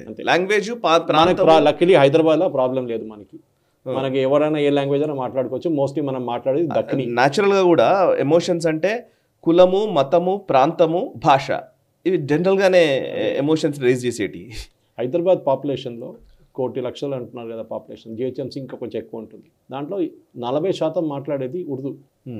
ఓకే, తెలుగు మాట్లాడేది ఇంకొక 30%. మిగతా లాంగ్వేజెస్ చాలామంది ఉన్నారు. నేను చెప్పినట్టు 5 lakh Malayalis are there technically. మీ మదర్ టంగ్ ఏమైనా అడుగుతారు ఇప్పుడు సర్వేలో. మీరు ఏం మాట్లాడుతున్నారని అడిగారు. అప్పుడు మీ మదర్ టంగ్ ఏమంటే మీరు గెస్ చేసుకుంటారు మీరు మాట్లాడేది ఏంటనేది. And we don't speak Urdu for that matter. మనం మాట్లాడేది దక్కని ఇక్కడ హైదరాబాద్లో. కానీ దాని పక్కన పెడితే సాయి గారు, ఈ డీలిమిటేషన్ ఎక్సర్సైజ్ గురించి వీళ్ళు ఎందుకు ఇంత భయపడుతున్నారు అగైన్? నేను ఒక ఎగ్జాంపుల్ ఇస్తాను సాయి గారు. మన పాపులేషన్ తీసుకుందాం. తెలంగాణ పాపులేషన్ 6 కోట్లు అండి. ఎన్టీఆర్ గారు రూల్ చేస్తున్న టైంలో కానీ దానికన్నా ముందు 1967 నుంచి మొదలైంది. 76లో లాస్ట్ డీలిమిటేషన్ జరిగింది. అప్పుడు పాపులేషన్ ఒక కోటి పాపులేషన్ ఉండొచ్చు సాయి గారు. మోస్ట్లీ 1.5 crores అని పెట్టుకుందాం. 2 కోట్లు పెట్టుకుందాం సాయి గారు. 2 కోట్ల మ్యారేజబుల్ ఏజ్ గ్రూప్లో, మ్యారేజబుల్ అంటే 18 and 21 పైకి ఉన్న వాళ్ళకి ఒక 50 లక్షలు 60 లక్షలను పెట్టుకుందాం సాయి గారు. వాళ్ళకి 2 పిల్లలు పుడతారు. పాపులేషన్ ఎంత అయింది సాయి గారు? 1.2 crores. 50% పెరిగింది మీది. నార్త్లో యూపీలో అదే టైంలో పాపులేషన్ 10 కోట్లు ఉంది అనుకోండి. ఇప్పుడు 25 కోట్లు ఉంది. 10 కాదు 8 కోట్లు అని పెట్టుకుందాం. వాళ్ళు 2 పిల్లలు అనుకుంటే ఎంత అయింది సాయి గారు? వాళ్ళు 16 కోట్లు అయింది. ఇప్పుడు ఒరిజినల్ మీద 16 కోట్లు యాడ్ చేస్తే 26 కోట్లు. So their population strength is as good. Correct, మీ నంబర్ వైజ్ చూస్తే maximum number of children born in Kerala 1.6 అంటారు. ఎవడైనా అడుగుతారు 1.6 పిల్లలు ఎప్పుడైనా పుడతారా? పుడితే 1 పుట్టాలి, లేకుంటే 2 పుట్టాలి. 1.6 ఏమొచ్చింది అనేది. కానీ అది బికాజ్ యావరేజ్ చేసుకుంటారు వాళ్ళు. యావరేజ్. ఓకే, సరే, ఫర్టిలిటీ రేట్ పడిపోతుంది సౌత్లోని అందరికి తెలుసు. కానీ యూపీలో పెద్ద బేస్ నుంచి ఆపరేట్ చేస్తున్నారు వాళ్ళు. They are operating with a base of 15 crores. అప్పుడు ఉన్న పాపులేషన్ చూస్తే 11 కోట్లు 12 కోట్లు ఉండే. Naturally with their population will increase. చిన్న బేస్ నుంచి ఆపరేట్ చేస్తుంటే ఇంక్రీజ్ కాదు. ఇప్పుడు నాగాలాండ్ లాంటి స్టేట్ తీసుకోండి సాయి గారు, లేకుంటే పుదుచ్చేరి తీసుకోండి. వాళ్ళ పాపులేషన్ ఎంత పెరిగితే కూడా తక్కువనే కనిపిస్తుంది మీకు. ఎందుకంటే వాళ్ళ బేస్ చాలా తక్కువ, 40 లక్షల మంది 30 లక్షల మంది ఉంటే మీ పాపులేషన్ కోటి పాపులేషన్ అయితే కూడా మీ పర్సంటేజ్ వైజ్ మీకు చాలా తక్కువ, మీది చాలా ఎక్కువ కనిపిస్తుంది బయట వాళ్ళకి. కానీ మీరు చెప్తారు నా పాపులేషన్ అంతే కదా, న్యాచురల్ కదా. ఈ వీళ్ళు చేస్తున్న పని మీద సత్యంగ్ DK Shivakumar has made a very sensible stand. Actually సిద్ధరామయ్యని ఇన్వైట్ చేస్తే నేను వెళ్ళను అన్నాడు. ఎందుకండి నేను వెళ్ళను, ఎవరినైనా పంపిస్తాను నేను అంటున్నారు. రేవంత్ రెడ్డి గారు అయితే రెడీ, నేను వచ్చేస్తున్నాను అని చెప్పేశారు. రేవంత్ రెడ్డి గారు వ్యతిరేకంగా క్యాంపెయిన్ నడుస్తుంది తెలంగాణలో. ఇప్పుడు అది ఇంకో మ్యాటర్, రాహుల్ గాంధీ కలవట్లేదు అది అని చెప్పి ఆయన ఒక థ్రెటనింగ్ నోట్ కూడా ఇష్యూ చేస్తారు. ఎందుకంటే ఇప్పుడు జర్నలిస్ట్ని ఎవరు ఎత్తుకెళ్తాడో తెలియదు, రేపు పొద్దున్న మా ఇంటికి వస్తారో తెలియదు పొద్దున. కానీ ఫ్రీడమ్ ఆఫ్ ఎక్స్ప్రెషన్ గురించి రాహుల్ గాంధీ గారు మాట్లాడతారు. కేరళలో ఒక జర్నలిస్ట్ని ఎత్తుకెళ్తే ఒక్కడు కాదు, ముగ్గురిని ఎత్తుకెళ్తే పెద్ద డెమాన్స్ట్రేషన్ చేశారు కేరళలో. అక్కడ లోకల్ కేరళ యూనిట్ కాంగ్రెస్ వాళ్ళు, సిపిఎం వాళ్ళు అది, సిపిఎం వాళ్ళు దాన్ని. ఇక్కడ జరిగే డీలిమిటేషన్లో డీకే శివకుమార్ చెప్పింది కరెక్ట్. హైకమాండ్ ఇప్పుడు దాకా డిసిషన్ తీసుకోలేదు. కాంగ్రెస్ హైకమాండ్ కేసీ వేణుగోపాల్ కానీ మన పొలిటికల్ లీడర్షిప్లో రాహుల్ గాంధీ కానీ వీళ్ళెవ్వరూ మాట్లాడలేదు. అఖిలేష్ యాదవ్ మాట్లాడలేదు, వాళ్ళ అలయన్స్ పార్ట్నర్ యూపీలో. లాలూ ప్రసాద్ యాదవ్ మాట్లాడలేదు పాపులేషన్ డీలిమిటేషన్ గురించి. ఎందుకు? వాళ్ళకి తెలుసు సౌత్లో ఈ క్యాంపెయిన్ నడుస్తున్నప్పుడు బీజేపీ వాళ్ళు అదే వాడుకుంటారు బీహార్కి వెళ్ళి. బీహార్లో కూడా ఒక క్యాంపెయిన్ నడుస్తుంది, ఒక అస్మిత క్యాంపెయిన్. వాళ్ళది Bihar be proud to be a Bihari అన్నమాట. ఎందుకంటే ఇదే తమిళనాడులో ఉన్న వాళ్ళు పొలిటీషియన్స్ ఏం చెప్పారు, బీహారీ వాళ్ళు మా దగ్గర వచ్చి టాయిలెట్లు కడుగుతారు అని. చాలా డ్యామేజింగ్ స్టేట్మెంట్ అది. అంటే టాయిలెట్ అడగడం ఎంత ఖరాబ్ అని సైగారు అర్థం కాదు నాకు. అదే this is a attitude they have. North Indians అనగానే ఇప్పుడు సరే సౌత్ ఇండియన్స్ మీరు మద్రాసి అని అంటుండే ముందు ఇప్పుడు. కానీ మీరు అక్కడ డివైడ్ క్రియేట్ చేస్తున్నారు. They are creating that impression. New education policy కానివ్వండి, డీలిమిటేషన్ కానివ్వండి, మా సీట్లు పోతాయి, మీ సీట్లు పోతే పోవు, మీ సీట్లు తగ్గదు. ఎందుకంటే మీ పాపులేషన్ కూడా ఇంక్రీజ్ అయింది. పర్ సీట్ లోక్సభ సీట్కి దీనికన్నా ముందు 10 లక్షలు ఉండే సైగారు. ఒక లోక్సభ ఇది కాన్స్టిట్యుయెన్సీకి పాపులేషన్ 10 లక్షలు ఎప్పుడు 76లో. అక్కడి నుంచి మారిందా సాయి గారు ఇప్పుడు? మల్కాజిగిరి కాన్స్టిట్యున్సీ దీనికన్నా ముందు కూడా మనం మాట్లాడే 36 లక్షల ఓట్లు, 36 లక్షల ఓటర్స్ ఉన్నారు మల్కాజిగిరిలో. ఇప్పుడు లేటెస్ట్ రౌండ్ తీసుకుంటే మీకు 38 దాకా వస్తుంది. ఇంకా బస్ వస్తుంది 2029కి వచ్చేది 40 లక్షలు అవుతుంది. 40 లక్షలు ఎన్ని సీట్లు రావాలి సాయి గారు? అప్పుడు 4 రావాలి కదా. మల్కాజిగిరి మెడ్చల్ చేస్తారు, మల్కాజిగిరి చేస్తారు, అల్వాల్ చేస్తారో ఇంకేమైనా పేర్లు పెట్టుకుంటారో తెలియదు మనకి. మీ సీట్లు తగ్గదు, మీ సీట్లు పెరుగుతుంది. కానీ మీకు భయం ఏంటంటే నార్త్ సీటు మీకన్నా ఎక్కువ పెరుగుతుంది డెఫినెట్గా. 10 కోట్లు ఉన్న పాపులేషన్ యూపీలో, లేకుంటే 5 కోట్లు ఉన్న పాపులేషన్ యూపీలో 76లో, ఇప్పుడు అది 25 కోట్లు అయింది. సో అక్కడున్న సీట్లు కూడా పెరుగుతుంది ఆటోమేటిక్గా. మీ సీట్లు పెరిగింది కదా. కానీ మీకు భయం ఏంటంటే నంబర్ ఆఫ్ సీట్స్ పెరుగుతుంది అక్కడ. మాకు 10 వస్తే వాళ్ళకి 50 వస్తుంది, ఇది వాళ్ళ భయం. నేను ఒక నంబర్ చెప్తున్నాను అంతే. If I'm getting 1 they are getting 3. అది రాకూడదు. ఎందుకు భయపడుతున్నారండి? సౌత్ని ఇగ్నోర్ చేస్తారు. కాదు, భయం అది కాదు. అక్కడ బీజేపీ వాళ్ళు కలుస్తారు, బీజేపీ పార్టీ. ఎందుకంటే మన అందరూ అంట ఇప్పుడు పార్టీ యూపీలో ఎవరు కలుస్తారో వాళ్ళే రూల్లో ఉంటారని చెప్పి ముందటి నుంచే నెహ్రూ గారు అలహాబాద్ నుంచి వాళ్ళ ఫ్యామిలీ కూడా. సో యూపీలో ఎవరెవరు కలుస్తారో అప్పుడు అందరూ they will start ruling the country. ఇప్పుడు కూడా అదే చూస్తున్నాం మనం. కానీ ఈసారి బీజేపీకి చాలా తక్కువ సీట్లు వచ్చినాయి, మనందరూ చూసాం. మీరు ఎందుకు భయపడుతున్నారు? అప్పుడు చెప్పొచ్చు కదా, ఆ ఎక్కువైన సీట్లు కూడా మేమే కలిసేస్తామండి, మరి టెన్షన్ ఎందుకు మీకు? కాదు, అక్కడ ప్రాబ్లం అది చెప్పట్లేదు ఎవరు. నా స్టాలిన్ కానీ, సిద్ధరామయ్య కానీ, రేవంత్ రెడ్డి కానీ దీని గురించి మాట్లాడలేదు. మీకు భయం ఏంటంటే మీరు ఇక్కడ 100% సీట్ గెలిచినా కానీ అక్కడ మీరు గెలవలేరు. మీరు దమ్ముంటే చెప్పండి, మేము యూపీ గెలిచి చూపిస్తాము, యూపీలో రేపు 200 సీట్లు పెట్టుకోండి, మేము 200 సీట్లు, మేము 180 సీట్లు మేము గెలుస్తాం, బీజేపీకి 20 సీట్లే ఉంటుందని చెప్పండి. చెప్పలేరు. బీహార్లో చెప్పండి, చెప్పలేరు. మధ్యప్రదేశ్లో చెప్పండి, చెప్పలేరు. రాజస్థాన్, మహారాష్ట్ర, ఛత్తీస్గఢ్, ఒడిశా, అస్సాం, ఎక్కడ లేదు. వీళ్ళ భయం ఇది. ఇది ఫోబియా క్రియేట్ చేస్తున్నారు చూడండి, north Indians against north India. మనకు ఆ ప్రాబ్లం లేదు సార్. నా అంటారు చాలామంది, మనం మ్యాప్లో వేస్తున్నప్పుడు ఆ తెలంగాణలో వేస్తారు సౌత్ ఇండియా అని చెప్పి. మొన్న ఒకడు కాంగ్రెస్ కూడా వేసిండు సర్వే అంట, ఏది మహారాష్ట్ర సౌత్ ఇండియా అంట, గుజరాత్ కూడా సౌత్ ఇండియా అంట. అర్థం కాదు, వీళ్ళ జాగ్రఫీ ఎవరు నేర్పించారో అర్థం కావట్లేదు. సో మీరేం భయపడుతున్నారంటే మీ సీట్లు తగ్గట్లేదు, వాళ్ళ సీట్లు పెరుగుతుంది, అది మీ భయం. సో దాని బదులు మీరేమంటున్నారు, లేదండి ఇదంతా వాళ్ళు నార్త్ ఇండియన్స్ తీసుకెళ్ళిపోతారు సీట్లు అని, మనకు సీట్లు మీ సీట్లు ఎక్కడ తగ్గదండి. హోమ్ మినిస్టర్ అమిత్ షా గారు క్లియర్గా ఎక్స్ప్లెయిన్ చేశారు, south will not lose a single seat, but proportionately definitely delimitation commission చూస్తున్నప్పుడు నార్త్లో ఉన్న యూపీలో పాపులేషన్ 10 కోట్ల నుంచి 25 కోట్లు అయితే డెఫినెట్లీ ఆ population wise they have to get more seats. మీరు బేస్ పెద్దది యూపీది, మీ బేస్ చిన్నది, అది ఒకటి అర్థం చేసుకోండి. మీరు 3 కోట్ల నుంచి 9 కోట్లకి వేస్తే యూ హ్యావ్ 200% గ్రోత్. వాళ్ళు 10 కోట్ల నుంచి 25 కోట్లకి వెళ్తే 2.5% వాళ్ళ గ్రోత్. మీ గ్రోత్ ఎక్కువ ఉంది కానీ మీ బేస్ చిన్నది మీది. You're operating on small base. Statistics ఉన్న స్టూడెంట్స్ అర్థం చేసుకుంటారు ఇది. కానీ ఇక్కడ ఉన్న పొలిటీషియన్స్ మీరు చెప్పినట్ల లోకల్ బీజేపీ పొలిటీషియన్స్ కర్ణాటక కానివ్వండి, తమిళనాడు కానీ, Annamalai is very good, no doubt about it. I think ఈ చాలా సెన్సిబుల్గా విత్ స్టాటిస్టిక్స్ అన్నామలై కొడుతున్నారు డైలీ. వాళ్ళ కమ్యూనికేషన్ కూడా చూడండి, సోషల్ మీడియాకి చాలా బాగా చేస్తున్నారు వాళ్ళు. ఇదే పాయింట్స్ వాళ్ళు ఎక్స్ప్లెయిన్ చేస్తున్నారు. మీ ప్రపోర్షనేట్ బేసిస్ మీరు 3 కోట్ల నుంచి 9 కోట్లకి వెళ్తే మీ గ్రోత్ ఇస్ 200%. అదే టైంలో వాళ్ళు గ్రో చేసిన 3 నుంచి 6 తీసుకుందాం సాయి గారు, 3 కోట్ల నుంచి 6 కోట్ల 100% గ్రోత్. అక్కడ ఏమంటి వాళ్ళు 10 కోట్ల నుంచి 25 కోట్లకి వెళ్తున్నారు వాళ్ళు. So your growth is based on a smaller base. మీకు వస్తుంది సీట్లు, మీకు పెరుగుతుంది సీట్లు. తెలంగాణలో ఇప్పుడున్న 17 బహుశా 22, 23 కావచ్చు ఈజీగా. మల్కాజిగిరే 4 అయిపోతుంది. సో మీకు ప్రాబ్లం ఏంటండి? సీట్లు పెరిగింది కదా 5, మా 5 కాదండి, అక్కడ 50 పెరిగింది. మీకు అది భయం. అక్కడ మీరు గెలుస్తారని చెప్పండి, దమ్ముండే చెప్పండి. యూపీ మేము గెలుస్తాం, అక్కడ 200 సీట్లు నేను దీనికన్నా ముందు చెప్పినట్లు. బీహార్ మేము గెలుస్తాము, ఛత్తీస్గఢ్ మేము గెలుస్తాం, రాజస్థాన్ ఎక్కడైనా మీరు సీట్ పెంచుకోండి, అక్కడనే మేము గెలుస్తాం. అది వీళ్ళతో కాదు, వీళ్ళకి తెలుసు. ఇంగ్లీష్లో అంటారు the writing is on the wall. వీళ్ళతో చేయలేరు, అదే భయపడుతున్నారు అన్నమాట. Yes sir.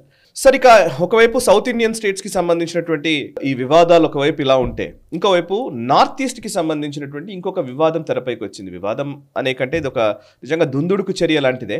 మిజోరాం ఎంపీ ఎవరైతే రాజ్యసభ ఎంపీ ఉన్నాడో K.Vanlawelna, ఆయన పేరు ఎగ్జాక్ట్ నాకు చెప్పలేదు, VANLALVENA, రాజ్యసభ ఎంపీ మిజోరాంకి సంబంధించి, ఆయన మయన్మార్లోని చిన్ రెబల్స్ భారత్లో కలవాలి అని చెప్పేసి ఒక ప్రకటన చేయడం. సో నిజానికి డిప్లొమాటిక్ రిలేషన్స్ ఏదైనా సరే, ఒక దేశం ఇంకో దేశానికి సంబంధించిన ప్రాంతాల్లోకి వెళ్ళినప్పుడు, ఏదైనా దేశ పర్యటనలోకి వెళ్ళినా, ఇంకోటి వెళ్ళినా కానీ భారతదేశపు స్టాండ్ ఏంటో తెలుసుకున్న తర్వాత వెళ్ళడమే జరగాలి యాక్చువల్లీ అయితే.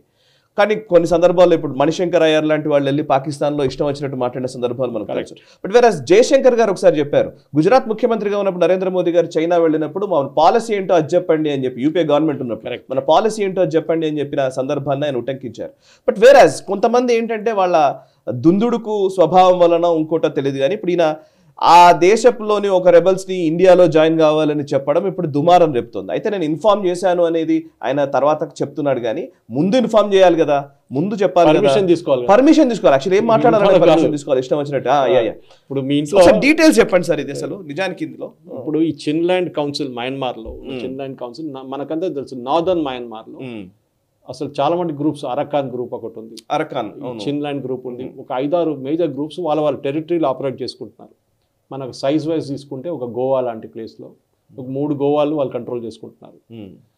నార్త్ వెస్టర్న్ మయన్మార్ అంటే పాత బర్మా, నార్త్ వెస్టర్న్ మయన్మార్ అంటే ఇండియాకి బార్డర్గా ఉంటుంది. మన ప్రేక్షకులు కూడా అర్థం చేసుకోవాలి, ఇండియా మయన్మార్ బార్డర్ 1600 కిలోమీటర్లు. ఆలోచించండి.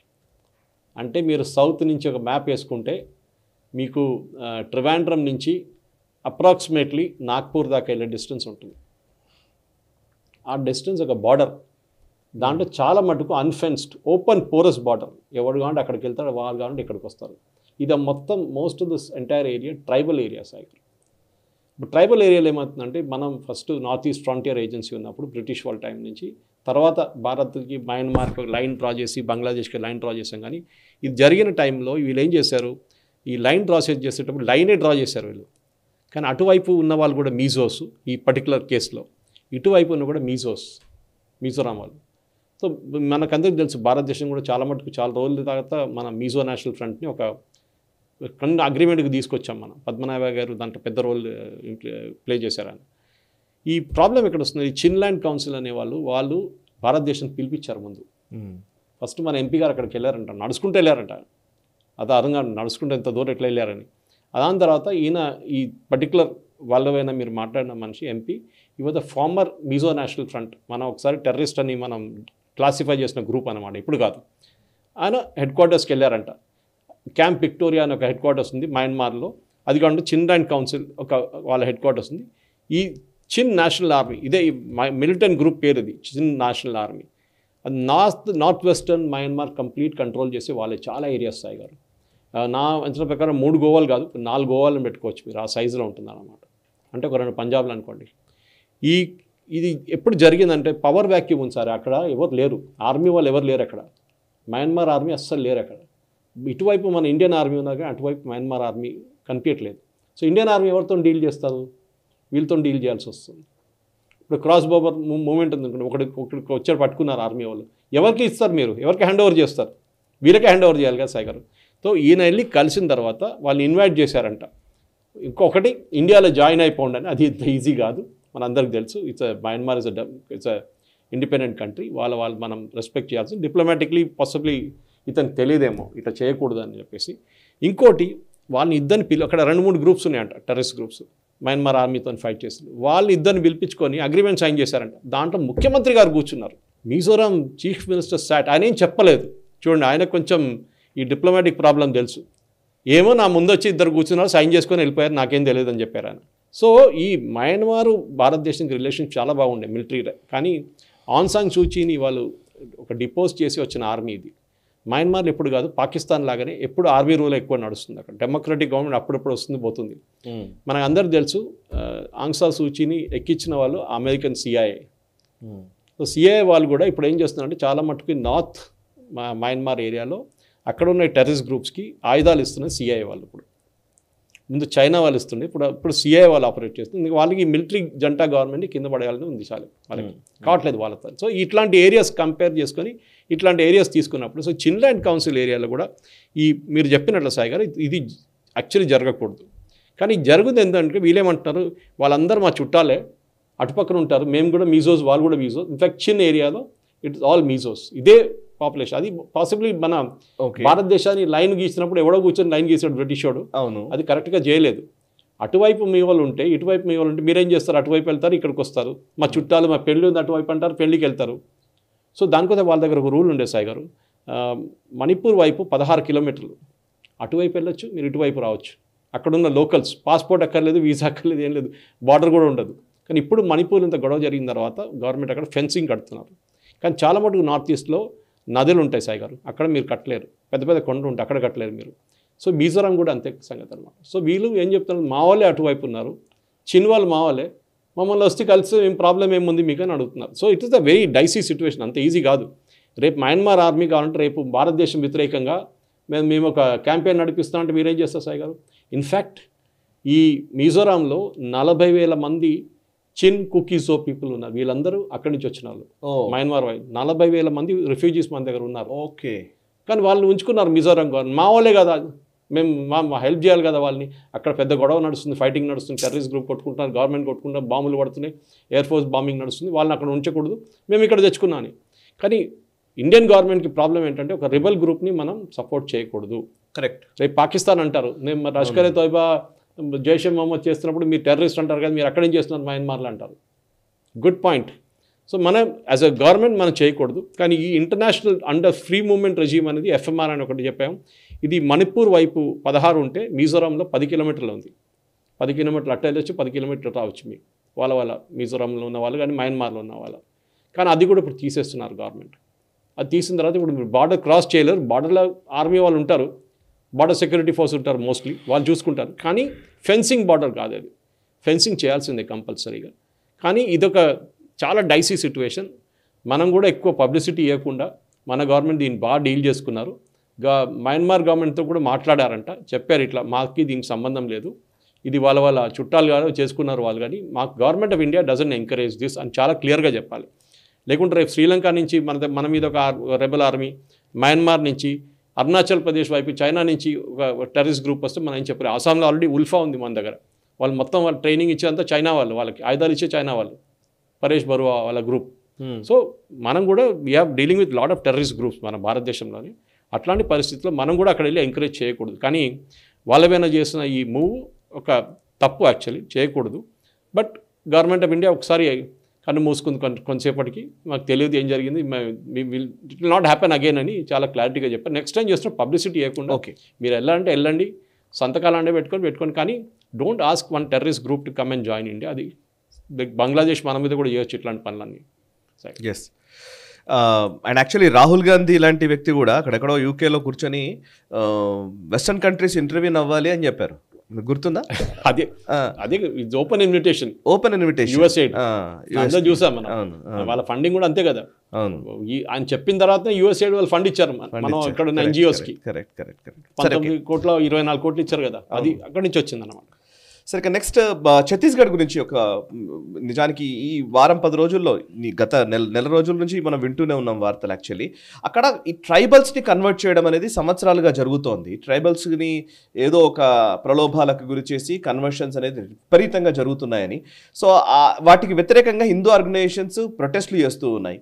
సో చాలా ప్లేసుల్లో ఇప్పుడు ఈ అంశానికి సంబంధించి వాళ్ళు అనేక విషయాలు మాట్లాడతారు. ఇప్పుడు మొహ్లా చర్చెస్కి సంబంధించి అక్కడ విపరీతంగా ప్రొటెస్టులు నడుస్తున్నాయి. విశ్వ హిందూ పరిషత్ కానీ హిందూ ఆర్గనైజేషన్స్ కానీ చేస్తున్నాయి కదా. సో నిజానికి ఈ ట్రైబల్ ఏరియాస్లో కన్వర్జెన్స్ అనేది నిజానికి నార్త్ ఈస్ట్ మొత్తం అలాగే కన్వర్ట్ అయిపోయింది. ఇప్పుడు మనం కుకీస్, మెయిటీస్ ఈ గొడవ చూస్తూనే ఉన్నాం. ఈ క్రిస్టియన్ అండ్ హిందూ ట్రైబల్స్ కి మధ్య గొడవ నడుస్తూనే ఉంది. జార్ఖండ్ లో అదే పరిస్థితి, అన్ని ప్లేసుల్లో అట్లాగే జరుగుతుంది. ఇప్పుడు ఛత్తీస్గఢ్ లో కూడా అదే జరుగుతోంది నిజానికి. సో వీటిని ఎట్లా అర్థం చేసుకోవాలి అంటే దీని గురించి ఎట్లా మనం విశ్లేషించాలి, ఏం జరుగుతుందో కూడా ఒకసారి చెప్పండి. ఎప్పుడు మిషనరీ గ్రూప్స్ ఏం చేస్తారు, ఇప్పుడు కూడా కాదు, మీరు సెకండ్ వరల్డ్ వార్ టైంలో చూసుంటారు. నార్త్ ఈస్ట్ లో అక్కడ ఎక్కువ క్యాథలిక్ కాకుండా బ్యాప్టిస్ట్ చర్చ్లు ఎక్కువ ఉన్నాయి. అక్కడ ప్రొటెస్టెంట్ చర్చెస్ ఉండవు, బ్యాప్టిస్ట్ ఎక్కువ. అమెరికన్ బ్యాప్టిస్ట్ ఉన్నారు అక్కడ. ఆ టైంలో సెకండ్ వరల్డ్ వార్ టైంలో జాపనీస్ని ఆపడానికి అమెరికన్స్, బ్రిటిష్ వాళ్ళు అందరూ కలిసి అలయన్స్గా ఫైట్ చేశారు. మన ఇండియన్ ఆర్మీ కూడా ఉండే, అంటే బ్రిటిష్ ఇండియన్ ఆర్మీ కూడా వాళ్ళు దే ఫాట్ ద వార్ అనమాట. సో ఇక్కడ కూడా ఇప్పుడు ఏం చేస్తారంటే, మీరు జార్ఖండ్ వినుంటారు, నేను చెప్పలేదు మీరు చెప్పలేదు, జార్ఖండ్ హైకోర్టు చెప్పారు the demography of Jharkhand is changing. అక్కడ బయట వాళ్ళు వచ్చి ట్రైబల్ అమ్మాయిని పెళ్లి చేసుకుంటున్నారు, రిలీజియస్ కన్వర్షన్ నడుస్తుంది, చాలా విపరీతంగా నడుస్తుంది. షెడ్యూల్ ట్రైబ్స్ అడ్వాంటేజ్ ఏంటంటే సాయి గారు, కన్వర్ట్ అయినా కానీ they can retain the schedule tribe status. Schedule కాస్ట్లో కొంచెం కాంప్లికేషన్ ఉంది. దానికోసం వీళ్ళు కన్వర్ట్ అయినా కానీ వీళ్ళు పేరు మార్చుకోరు, వీరు అదే పేరు పెట్టుకుంటారు. వీళ్ళ రోల్స్లో క్రిస్టియన్ అని చూపించారు, హిందూ అని చూపించుకుంటారు అప్పుడు కూడా. కానీ చర్చ్కి వెళ్తారు, ప్రేయర్స్ చేస్తారు. మన సుప్రీంకోర్టు కూడా చాలా పెద్ద రూలింగ్ ఒకటి ఇచ్చింది, మీరు చర్చ్కి వెళ్తే మీరు క్రిస్టియన్ కావాలని ఏం లేదు అని చెప్పేసి. సో డెఫినెట్లీ రేపు అడగాలి, ఒక ముస్లిం చర్చ్కి వెళ్తాడని, అది ఇంకొక క్వశ్చన్ అనమాట. హిందూ వెళ్తే ప్రాబ్లం లేదు, ఆయన హిందూగా ఉండొచ్చు, కానీ ముస్లిం వెళ్తే ఏమవుతుందో మన అందరికీ తెలుసు అనమాట. సో ఈ ప్రొటెస్ట్ 2 మార్చికి జరిగిన విశ్వ హిందూ పరిషత్ ప్రొటెస్ట్ మోలా అని చెప్పి మన్పూర్ డిస్ట్రిక్ట్లో ఛత్తీస్గఢ్ జరిగింది. ఇది ఫోర్స్ కన్వర్షన్. వీళ్ళు ఏం చేస్తారు సాయి గారు, వీళ్ళ స్ట్రాటజీ చాలా క్లియర్. ఈ పాస్టర్లు ఉంటారు చూడండి, వాళ్ళకి టార్గెట్ ఇస్తారు, మీకు ఇంతమందిని కన్వర్ట్ చేయాలి, 500 మంది ఈ నెలలో కన్వర్ట్ చేయాలి. దానికి వాడికి ఒక జీతం ఉంటుంది, ఇన్సెంటివ్ ఉంటుంది. ఇదంతా డబ్బుల సంగతి సాయి గారు, ఇంకేం లేదు. పెద్ద వాళ్ళు దీంట్లో దుంకరు, బిషప్లు కానివ్వండి, కార్డినల్గా వాళ్ళు ముందుకు రారు దీంట్లో అంతా. ఈ పాస్టర్లతో పని నేర్పించేసుకుంటే చిన్న ప్రేయర్ గ్రూప్స్ ఉంటుంది. మీరు చూస్తుంటారు హైదరాబాద్ కూడా అపార్ట్మెంట్లలో కనిపిస్తుంది మీకు ఈ prayer group. Okay, God's assembly అని చెప్తారు. మన పాల్ దినకరన్ అయితే పెద్ద బిజినెస్ అది అయితే మనం చూసాం చాలా మటుకు, అది ఫుల్ కార్పొరేట్ స్టైల్ అయిపోయింది. యూనివర్సిటీ కూడా సెటప్ చేసుకున్నారు ఆయన. సో వీళ్ళేం చేస్తారంటే, వీళ్ళు ఈ మీటింగ్ నడిచిన దాంట్లో కూడా విశ్వ హిందూ పరిషత్ ప్రొటెస్ట్ చేసినప్పుడు ఈ ట్రైబల్ అమ్మాయిల్ని, ట్రైబల్ మెన్ అండ్ ఉమెన్ని చాలా మటుకు తీసుకొచ్చి ఈ ఈవెంట్ అటెండ్ చేయించారంట. స్థాపన సభ అని, అది కూడా చూడండి, పేర్లు చూడండి, కైలాస స్థాపన సభ. సో కల్సియా స్థాపన సభ అనేది కైలాస అని చేసేసారు. యాక్చువల్లీ కాల్సియా, అచ్చా, కానీ దాని పేరు చూస్తున్నప్పుడు ఎవరికైనా నార్మల్ పర్సన్ చూస్తున్నాడు తప్పుగా కైలాసాన్ని చూసుకుంటాడు, ఓ మనదే కదా అనుకుంటారు. కాల్సియా స్థాపన సభలో అక్కడ ఈ గ్యాదరింగ్, చర్చ్ గ్యాదరింగ్ చేయించారు. దానికి వ్యతిరేకంగా విహెచ్పి వాళ్ళు ప్రొటెస్ట్ చేశారు. అక్కడ ఒక చర్చ్ ఉంది, మెననైట్ చర్చ్ అని చెప్పి, దాన్ని బంద్ చేయించేశారు. వీళ్ళు బజరంగ్ దళ్ వాళ్ళు కూడా ఉన్నారు, వాళ్ళు బంద్ చేసేసి వాళ్ళు పంపించేశారు. SDM అక్కడ లోకల్ సబ్ డివిజనల్ మ్యాజిస్ట్రేట్ పోలీస్తో వచ్చి మీడియేట్ చేసి వీళ్ళు షట్ డౌన్ చేయమన్నారు. అందరినీ పంపించేశారు అక్కడికి, బయట వాళ్ళందరినీ. అది కాకుండా ఇంకొక చర్చ్లో కూడా నడిచింది, ఇండియన్ క్రిస్టియన్ మిషనరీ చర్చ్. అక్కడ కూడా ఫోర్స్ కన్వర్షన్, వీళ్ళు ప్రేయర్ హాల్ మీటింగ్ పెట్టి వీళ్ళని యేసు అని చెప్పి కన్వర్ట్ చేసుకుంటారు వీళ్ళు. సో అది నడుస్తున్నాడు. ఇది ఈ స్ట్రిక్ట్గా ఇప్పుడు విహెచ్పి ప్రెసిడెంట్ కూడా చెప్పారు, చాలా ఈ ట్రైబల్ కమ్యూనిటీస్లో ఇది జార్ఖండ్ హైకోర్టు చెప్పిన జడ్జ్మెంట్లో కూడా ఉంది. వాళ్ళకి ట్రెడిషన్స్ ఉంటుంది సాయి గారు, పెళ్ళిళ్ళు కానివ్వండి, వాళ్ళ డివోర్స్ కానివ్వండి, డివోర్స్ అని అక్కడ లేదని ప్రసక్తి లేదనుకోండి, పిల్లల పేర్ల గురించి కానివ్వండి, ఏదైనా కానివ్వండి, వాళ్ళకి కొంచెం ఇప్పుడు మన అరకు వైపు వెళ్ళామని చెప్పండి, వాళ్ళ ట్రైబల్ కల్చర్ వేరే ఉంటుంది. దానికోసం మనం చాలా మటుకు గవర్నమెంట్ ట్రైబల్ కల్చర్లో ఎప్పుడు ఇంటర్ఫియర్ చేయరు. మీరు CAA తీసుకొచ్చినా కానీ, మీరు NRC తీసుకొచ్చినా కానీ, రేపు UCC వస్తుంది. UCCలో ట్రైబల్ స్టేట్స్కి లేదు, ట్రైబల్స్కి ఇంప్లికేట్ దాంట్లో లేదు. UCC వాళ్ళ కస్టమ్స్ వాళ్ళకు ఉంటుందన్నమాట. ఈ కన్వర్షన్ చేయడంలో ఈ ఛత్తీస్గఢ్ కూడా ట్రైబల్ స్టేట్, మీకు మనందరికీ తెలుసు, చాలా మటుకు ట్రైబల్. జార్ఖండ్, మీరు ఇదే సంగతి మీరు పంజాబ్లో నడుస్తుంది సాయి గారు. పంజాబ్లో విపరీతమైన సిక్స్ని కన్వర్ట్ చేస్తున్నారు. యాక్చువల్లీ అందరికన్నా ప్రొటెస్ట్ చేయాల్సింది సిక్ గురుద్వారా ప్రబంధ కమిటీ. వాళ్ళు మాట్లాడలేదు దీని గురించి. అక్కడ ఒక పాస్టర్ ఉన్నారు, ఆయన పేరేంటి బల్జీందర్ సింగ్ ఒక ఆయన ఉన్నారు అక్కడ. అతను మన నేపాల్ పోలీసు వేసుకున్నారు, అరెస్ట్ చేశారు. ఎందుకంటే ఇది ఒక విపరీతమైన ఈ ప్రాబ్లం అన్నమాట ఇది. సో డెఫినెట్లీ ఈ ప్రాబ్లం క్రియేట్ చేసిన వాళ్ళని డెఫినెట్గా ఇట్లా చేయకూడదు. బల్జీందర్ సింగ్ని అరెస్ట్ చేసినట్లనే ఇక్కడ కూడా అరెస్ట్ ఉండాలి. కానీ మన దగ్గర ప్రాబ్లం ఏమైనా అరుణాచల్ ప్రదేశ్లో వచ్చింది సాయి గారు. అరుణాచల్ ప్రదేశ్లో అక్కడ హైకోర్టు ఒక నిర్ణయం తీసుకున్నారు, మీరు ఒక చట్టం తీసుకురండి యాంటీ కన్వర్షన్. చాలా కన్వర్షన్ ఇప్పుడు గవర్నమెంట్ చేయాల్సి వచ్చింది. యాక్చువల్లీ 1978లోనే అక్కడ ఈ రూల్ ఉంది యాంటీ కన్వర్షన్. అదే ఏరియా అది north east. Okay, Chinese border ఉంది అంతేగాని నార్త్ ఈస్ట్లో ఉంది. ఇప్పుడు ఏమంటాం, మొన్న 2 లక్షల మందిని తీసుకొచ్చారు ఈ క్రిస్టియన్ ఫౌండేషన్. అక్కడ ఉన్న body Arunachal Pradesh freedom of religion act వ్యతిరేకంగా మేము వ్యతిరేకిస్తున్నాం అని చెప్పి 1978 లా ఇది. మనం 2025లో ఉన్నాం. ఇప్పుడు దాకా ఇంప్లిమెంట్ చేయలేదు ఒక్క ముఖ్యమంత్రి కూడా. ఇప్పుడు హైకోర్టు వచ్చి చెప్పారు ఇంప్లిమెంట్ చేయాల్సిందే. 78లో ఉన్న లా మీరు ఇంప్లిమెంట్ చేయండి. ప్రొటెస్ట్ చేస్తారు. అరుణాచల్ క్రిస్టియన్ ఫోరం వ్యతిరేకిస్తున్నాం, 2 లక్షల మందిని తీసుకొచ్చి ప్రొటెస్ట్ చేశారు. కానీ ముఖ్యమంత్రి చాలా క్లియర్గా చెప్పారు, మాకు ఏం చేయలేం, మా చేయి మొత్తం కట్టిపెట్టేస్తారు హైకోర్టు, మేము ఇది ఇంప్లిమెంట్ చేయాల్సిందని చెప్పి. సో దానికి కూడా అక్కడ చాలా మటుకు క్రిస్టియన్ గ్రూప్స్ ప్రొటెస్ట్ చేసినప్పుడు హిందూ గ్రూప్స్ మళ్ళీ ముందుకు వచ్చి కాదు, ఇది ఈ చట్టం తీసుకురావాల్సింది. చాలా విపరీతమైన కన్వర్షన్స్ నడుస్తుంది. మన తెలంగాణ కాకుండా ఆంధ్రప్రదేశ్ వైపు కూడా మీకు తెలుసు, అక్కడ హెవీ కన్వర్షన్ జరిగింది లాస్ట్ గవర్నమెంట్ టైంలో. ఇప్పుడు కూడా తక్కువ కాదు, కానీ బహుశా చంద్రబాబు నాయుడు గారు వచ్చారని చెప్పి ఏదైనా ఉంటుంది అనుకుంటాం, తెలియదు. అక్కడ పవన్ కళ్యాణ్ గారు ఉన్నారు కదా, చూసుకుంటారని. కానీ హైకోర్టు డైరెక్టివ్ వచ్చిన తర్వాత ఒక కోర్ కమిటీని పెట్టారు ఎమ్మెల్యేస్ది. దాంట్లో అన్ని గ్రూప్స్ ఉన్నాయన్నమాట, క్రిస్టియన్ గ్రూప్స్, హిందూ గ్రూప్స్ అందరూ ఉన్నారు. వాళ్ళని పెట్టి బుద్ధిస్ట్ కూడా ఉన్నారు అక్కడ. వీళ్ళందరూ పెట్టి ఈ చట్టం తీసుకురావాల్సింది, కన్వర్షన్ జరగకూడదని చెప్పి. అక్కడ బుద్ధిస్ట్ పాపులేషన్ కూడా పెద్ద ఛాయ్ గారు అక్కడ. ఇట్ ఈస్ టచింగ్ టిబెట్ ఆ సైడ్ నుంచి, అరుణాచల్ ప్రదేశ్, చైనా వైపు నుంచి అన్నమాట. సో ఇంత మనం ఛత్తీస్గఢ్ చూసాం, మనం జార్ఖండ్ గురించి మాట్లాడాం, అరుణాచల్ ప్రదేశ్ ఎంటైర్ ఏరియాలో ఈ కన్వర్షన్ ఇస్ హ్యాపెనింగ్. ఇప్పుడు ఎవరైనా అడిగితే ఫిగర్స్ ఏమంటారు, కాదండి 1.7 ఉండే ఇప్పుడు 1.9 అయింది అంతే పర్సంటేజ్ పాపులేషన్. కాదు, వీళ్ళు ఒఫీషియల్ రికార్డులో చూపించట్లేదు. మూమెంట్ ఎస్సీస్ని కన్వర్ట్ చేసినప్పుడు వాళ్ళ రిజర్వేషన్ పోతుంది. రిజర్వేషన్ ఉంచుకోవడానికి అదే పేరు ఉంచుకుంటారు, హిందూ పేర్లు ఉంచుకుంటారు, చర్చ్లో రికార్డుల పేర్లు ఎంటర్ చేయరు, బ్యాప్టిజం జరిగినా కానీ ఎంటర్ చేయరు. చాలా కానీ ఎస్టీస్కి ఆ ప్రాబ్లం లేదు, కన్వర్ట్ చేసుకోవచ్చు. దానికోసం నార్త్ ఈస్ట్లో చూడండి, నాగాలాండ్ 99% క్రిస్టియన్ స్టేట్. సరే, దానికి ఒక హిస్టరీ ఉందనుకోండి. That from a long time, నేను చెప్పినట్లు సెకండ్ వరల్డ్ వార్ నుంచే మొదలైంది అది conversion. Tripura is a exception, దానికో బీజేపీ గవర్నమెంట్ ఉంది అక్కడ. Manipur is an exception because అక్కడ మీటీస్ ఉన్నారు, ఆర్ హిందూస్ ఒరిజినల్లీ. సో ఎక్కడెక్కడ ఒరిజినల్ హిందూస్ ఉన్నారు, వాళ్ళ కస్టమ్స్ రిటైన్ చేసుకున్నారు, కస్టమ్స్ అండ్ ట్రెడిషన్ రిటైన్ చేసుకున్నారు. That is not seeing much of conversion. కానీ ఎక్కడెక్కడ దీన్ని వ్యతిరేకించడానికి ఎవరు లేని అనుకున్నప్పుడు ఇవ్వడం చేసుకుంటాడు.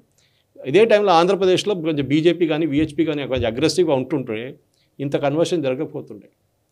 ఎక్కడ రెసిడెన్షియల్ ఏరియాలో చర్చిలు పెట్టరు, పర్మిషన్ కావాలి, దానికి నో అబ్జెక్షన్ కావాలి నేబర్స్ నుంచి. కరెక్ట్. ఇదంతా సాయి గారు ఒక మనం బయట నుంచి చూస్తే మనకేదో అక్కడెక్కడ ఏదో నడుస్తుంది అనుకుంటా, కానీ కనెక్ట్ ద డాట్స్ చేయాల్సిందే. There is a lot happening. దీన్ని డెఫినెట్గా ఒక రూల్ ఉండాలి. సరే, we have a right to practise our religion, మన కాన్స్టిట్యూషన్ అలౌ చేస్తుంది. కానీ ఒకటే వైపు నుంచి కన్వర్షన్ ఎందుకు నడుస్తుంది సాయి గారు? అటువైపు నుంచి హిందువులకు ఎందుకు కావట్లేదు? అంటే మనం ప్రయత్నమే చేయము అసలు. ఈ కేసులో కూడా ఇప్పుడు మనకు అవసరం లేదనుకుంటుంది కదా. ఛత్తీస్గఢ్లో ఇన్సిడెంట్లో కూడా ₹1,00,000 ఇస్తానంట పర్ ఫ్యామిలీకి. అది కాదు, ₹1,00,000 మీ పిల్లలకి కాన్వెంట్ ఎడ్యుకేషను, మెడికల్ కాలేజ్లో మాకు ఫ్రీ ట్రీట్మెంట్. మీకు హిందూ గ్రూప్స్ ఎందుకు చేయట్లేదు సాయి గారు? రాకా సుధాకర్ గారు వాళ్ళు అంటారు, ఈ నార్త్ ఈస్ట్లో పనిచేసిన చాలామంది మన ప్రేక్షకులకు తెలియదు. రాకా సుధాకర్ గారు త్రిపుర ఒక సక్సెస్ స్టోరీ చేయాలంటే ఆసాం ఒక సక్సెస్. రాకా సుధాకర్ లాంటి చాలామంది ఉన్నారు అక్కడ పనిచేస్తారు, చాలా పనిచేశారు, వాళ్ళు డెడికేటెడ్గా పనిచేశారు హిందూ గ్రూప్స్ కోసం. వాళ్ళు చేసింది ఏంటి, అక్కడ చిన్న చిన్న క్లినిక్ సెటప్ చేశారు, స్కూళ్ళు పెట్టారు, హాస్పిటల్ కట్టారు. దాంతో హిందూస్ కన్వర్ట్ కాలేదు. మన వాళ్ళు కూడా ఇదే తప్పు సాయి గారు. లక్షలు కోట్లు పెట్టుకుంటారు, గుడిలో పెట్టుకుంటారు మన వాళ్ళు. అది వాడాలి సాయి గారు. హిందువులు గుడిలేసే హుండీలు వేసే డబ్బులు బదులు ఆర్గనైజేషన్కి ఇచ్చి మీ స్కూల్ కట్టండి, మీ ప్రైమరీ హెల్త్ సెంటర్ కట్టండి, మీ వాళ్ళకి చెప్పండి ట్రైబల్స్ మీ పిల్లల్ని ఇక్కడ అడ్మిట్ చేసుకోండి, 10 పైసలు తీసుకోము మేమని. మీకు ఏమైనా హెల్త్ ప్రాబ్లం వస్తే మా హాస్పిటల్ ఉంది, వాళ్ళు చూసుకుంటారు ఫ్రీ ఆఫ్ కాస్ట్. మీకు బియ్యం కావాలంటే బియ్యం ఇస్తారు, దానికోసం రైస్ బ్యాగ్ అంటారు వీళ్ళందరినీ. ఎందుకంటే రైస్ ఇస్తారు, బియ్యం ఇస్తారు కన్వర్ట్ చేయడానికి. ఇది Hindu group should do it. ఈ విహెచ్పి బజరంగ్ దళ్ మంచి పని చేస్తున్నారు, కానీ వాళ్ళు చేయాల్సింది ఇది. స్కూల్ కట్టండి, ప్రైమరీ హెల్త్ సెంటర్స్ కట్టండి, మీరు హాస్పిటల్స్ కట్టండి, హిందువులు అక్కడికే వస్తారు, హిందువులని కాదు ప్రజలు అక్కడికి వస్తారు, కన్వర్షన్ ఉండదు. అప్పుడు ప్రాబ్లం అడ్వాంటేజ్ వీళ్ళకి ఏంటంటే కన్వర్షన్కి వీళ్ళు ఈ క్రిస్టియన్ గ్రూప్స్కి వాళ్ళు తప్పట్లే వాళ్ళని. మదర్ టెరీసా క్యాన్సర్ క్యూర్ చేశారని చెప్పేవారు, ఆమెకు సెయింట్హుడ్ కూడా ఇచ్చేశారు అప్పుడు. సో అది ఇంకోటి, అట్లాంటి మన క్యాన్సర్ హాస్పిటల్ ఎందుకు పెట్టుకోవాలి, మిగతా హాస్పిటల్ కూడా అక్కర్లేదు కదా. ఈ బల్జిందర్ సింగ్ కూడా అదే చేస్తారంట. మనం నేపాల్ ఎందుకు అరెస్ట్ చేశారంటే 6 లక్షల రూపాయలు తీసుకుంటాం మనుషుల దగ్గర నుంచి, మీకు ఏమైనా రోగం ఉంటే నేను ఇట్లా ముట్టేసాం కానీ మీ రోగం పోతుందని చెప్పేసి. దానికి మన బాబా రామ్దేవ్ చేసినప్పుడు, యోగా చేసినప్పుడు వీళ్ళు సుప్రీంకోర్టు ఇంత పెద్ద గొడవ చేశారు. ఇదేంటి మ్యాజికల్ రెమెడీస్ ఎక్కడ వచ్చింది, ఇదేంటి అదేంటి ఆయుర్వేద ఏంటి ఇట్లా అని చెప్పేసి. ఇదేంటి సాయి గారు అప్పుడు మనం కూడా చూస్తాం, చాలా టీవీలో చూస్తుంటే, వీడియోలు చూస్తుంటాం, యూట్యూబ్లో ఇట్లా ముట్టంగానే పడిపోతారు, అది చూడంగానే నడుచుకున్నా, వీల్ చైర్ మీద వచ్చిన మనిషిని నడుచుకుంటూ వెళ్ళిపోతున్నాడు. ఇది మ్యాజిక్ రెమెడీస్ యాక్ట్ కింద వస్తుంది అంతా. కానీ వాళ్ళని ఎవరు ఏ కోర్టు మాట్లాడదు వాళ్ళ గురించి, వాళ్ళ మీద ఏ కేసు ఉండదు. బాబా రామ్దేవ్ చేయగానే పటాంజలి మీద అందరు కలిసి పడ్డారు సుప్రీంకోర్టు వాళ్ళు. Indian medical council I'm challenging the same Indian medical council. మీరు ఈ పాస్టర్ బాలజిందర్ సింగ్ మిగతా పాస్టర్లు ఉండాలి చూడండి, మిరకల్ క్యూస్. కేరళ నుంచి ఒక మంచి సినిమా వచ్చింది సార్, మీరు కూడా చూస్తుంటారు మలయాళంలో, ట్రాన్స్ అని చెప్పి, ఫహద్ ఫాసిల్. దాంట్లో ఇంత క్లియర్గా చూపించారు how they do this entire manipulation. ఈ మిరకల్ క్యూర్ అని లేదు సాయి గారు సైన్స్లో. మిరకల్ క్యూర్ అని జరుగుతుంది, బస్ నాన్ న్యాచురల్లీ జరగవచ్చు. క్యాన్సర్ ఉన్న మనిషికి సడన్గా ఒకరోజు క్యాన్సర్ లేకుండా, కానీ దానికి క్రెడిట్ క్లెయిమ్ చేయడానికి నేను ముట్టుకుంటే మీ క్యాన్సర్ పోతుంది, అది ఎట్లా అవుతుందండి? మీరు దేవుడా మీరు? అదే అర్థం కాదు నాకు. సరే, ఇక నెక్స్ట్ అంశం ఉంది. యాక్చువల్లీ ఒక రిపోర్ట్ వచ్చింది, అదేంటంటే ఇప్పుడు మనం డాజ్ గురించి మాట్లాడుతున్నాం, department of government efficiency. Trump administration వచ్చిన తర్వాత ఎలాన్ మస్క్ని పెట్టి చేస్తున్నది. సో గవర్నమెంట్ ఎఫిషియన్సీ పెరగాలంటే బ్యూరోక్రసీ తగ్గాలి, ఇది ఎలాన్ మస్క్ పదే పదే చెప్తున్నమాట. సో ఈ బ్యూరోక్రసీలో అంటే అన్నెసరీ డిపార్ట్మెంట్స్ ఎక్కువ ఇబ్బడిముబ్బడిగా ఖర్చులు పెట్టడము, ఇబ్బడిముబ్బడిగా దాన్ని ఒక పెద్ద బ్రహ్మ పదార్థంగా మార్చిన వైనం గురించి మనం మాట్లాడుతున్నాం. నిజానికి ఎఫిషియన్సీ పెరగాలి అని అంటే సిస్టమైజ్ చేసుకోవాలి కదా, ఏదైనా సరే, ఆర్గనైజేషన్ అయినా సరే, ప్రభుత్వం అయినా సరే. సో ఇప్పుడు అదే ప్రయత్నం ఈవెన్ భారతదేశంలో కూడా జరుగుతోందా అనిపిస్తోంది. ఒక రిపోర్ట్ రికమెండ్ చేసిన దాని ప్రకారం చూస్తే మ్యాన్ పవర్ విషయంలో రేషనలైజేషన్ అండ్ ఆప్టిమైజేషన్ చేయాలి అనే, అన్ని మినిస్ట్రీస్లో చేయాలి అనేది ఒక లెక్క. మినిస్ట్రీ ఆఫ్ హోమ్ అఫైర్స్ కావచ్చు, అగ్రి కావచ్చు, లేకపోతే హెల్త్ కావచ్చు, లేకపోతే అనేక రంగాల్లో, అనేక మినిస్ట్రీల్లో నిజానికి చాలా శాఖలు కూడా, నేను యాక్చువల్లీ కొంతమందితో మాట్లాడుతున్నాను సార్, బేసికలీ కొన్ని అయితే అసలు అవసరం లేని శాఖలు ఉన్నాయి, అవసరం లేని చట్టాలు ఉన్నాయి, అవసరం లేని ఎన్నో ఉన్నాయి. అవన్నీ క్లీన్ అప్ చేసుకోవడానికే చాలా టైం పట్టేలా ఉంది.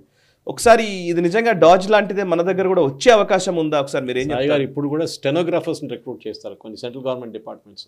స్టెనోగ్రాఫర్ ఓన్లీ టైపిస్ట్ అన్నట్టు, అంతే. టైపిస్ట్ ఉన్నాయి, స్టెనోగ్రాఫర్స్ నోట్లు తీసుకోవడానికి. ముందు మనం మీకు గుర్తుంటే మనంతా గ్రాడ్యుయేషన్ చేసేటప్పుడు, నేనంతా గ్రాడ్యుయేషన్ చేసేటప్పుడు పెద్ద హయ్యర్ లోవర్ అంతా ఉంటుంది. దాంట్లో టైపింగ్ అంటే ఒక సాయంత్రం గంట సేపు లేకుంటే పొద్దున గంట సేపు టైపింగ్కి వెళ్తున్నాను. డిక్టేషన్ షార్ట్ అండ్ తీసుకుంటే టైపింగ్కి వెళ్తున్నాను. ఒక పెద్ద క్వాలిఫికేషన్ లాగా. ఇప్పుడు మా అమీర్పేటలో వెళ్ళి, యునైటెడ్ స్టేట్స్ ఆఫ్ అమీర్పేటలో వెళ్ళి కోర్సులు చేసుకుంటాను. కోబాల్ కానివ్వండి, యునైటెడ్ అది యుఎస్ఏ అది. సో అక్కడ వెళ్ళి కోబాల్ ఫుల్ స్టాక్ లేకుంటే పైథాన్ నేర్చుకునే వాళ్ళు అదే మనుషులు ఇప్పుడు ముందు టైపింగ్ నేర్చుకుంటుండే. ఓకే సాయి గారు, మన ఇప్పుడు ఈ గవర్నమెంట్ డిపార్ట్మెంట్స్లో మీరు చూస్తుంటారు, చాలామంది పనిచేసేటోళ్ళు 10% ఉంటారు సాయి గారు, అంతే. మిగతా 90% మంది ఈ 10 మంది మీద పని చేసుకుంటూ వెళ్తారు. ఎవడు పని చేస్తాడో వాళ్ళ మీద ఎక్కువ పని చేస్తారు. అది మన ఏ డిపార్ట్మెంట్, ఈవెన్ ప్రైవేట్ సెక్టర్ కూడా అంతే. పని చేయడం కూడా పక్కన ఉంటాడు, అంత డెమాన్స్ట్రేషన్గా చూపిస్తాడు, నేను చేస్తున్న పని చేస్తున్నాడు, చాలా బిజీగా చూపిస్తాడు. ఏమైనా అంటే ఐఎమ్ వెరీ బిజీ అంటారు. కానీ ఏమనంటే ఏమైనా ఉందరా పని అంటే ఏం లేదంటారు.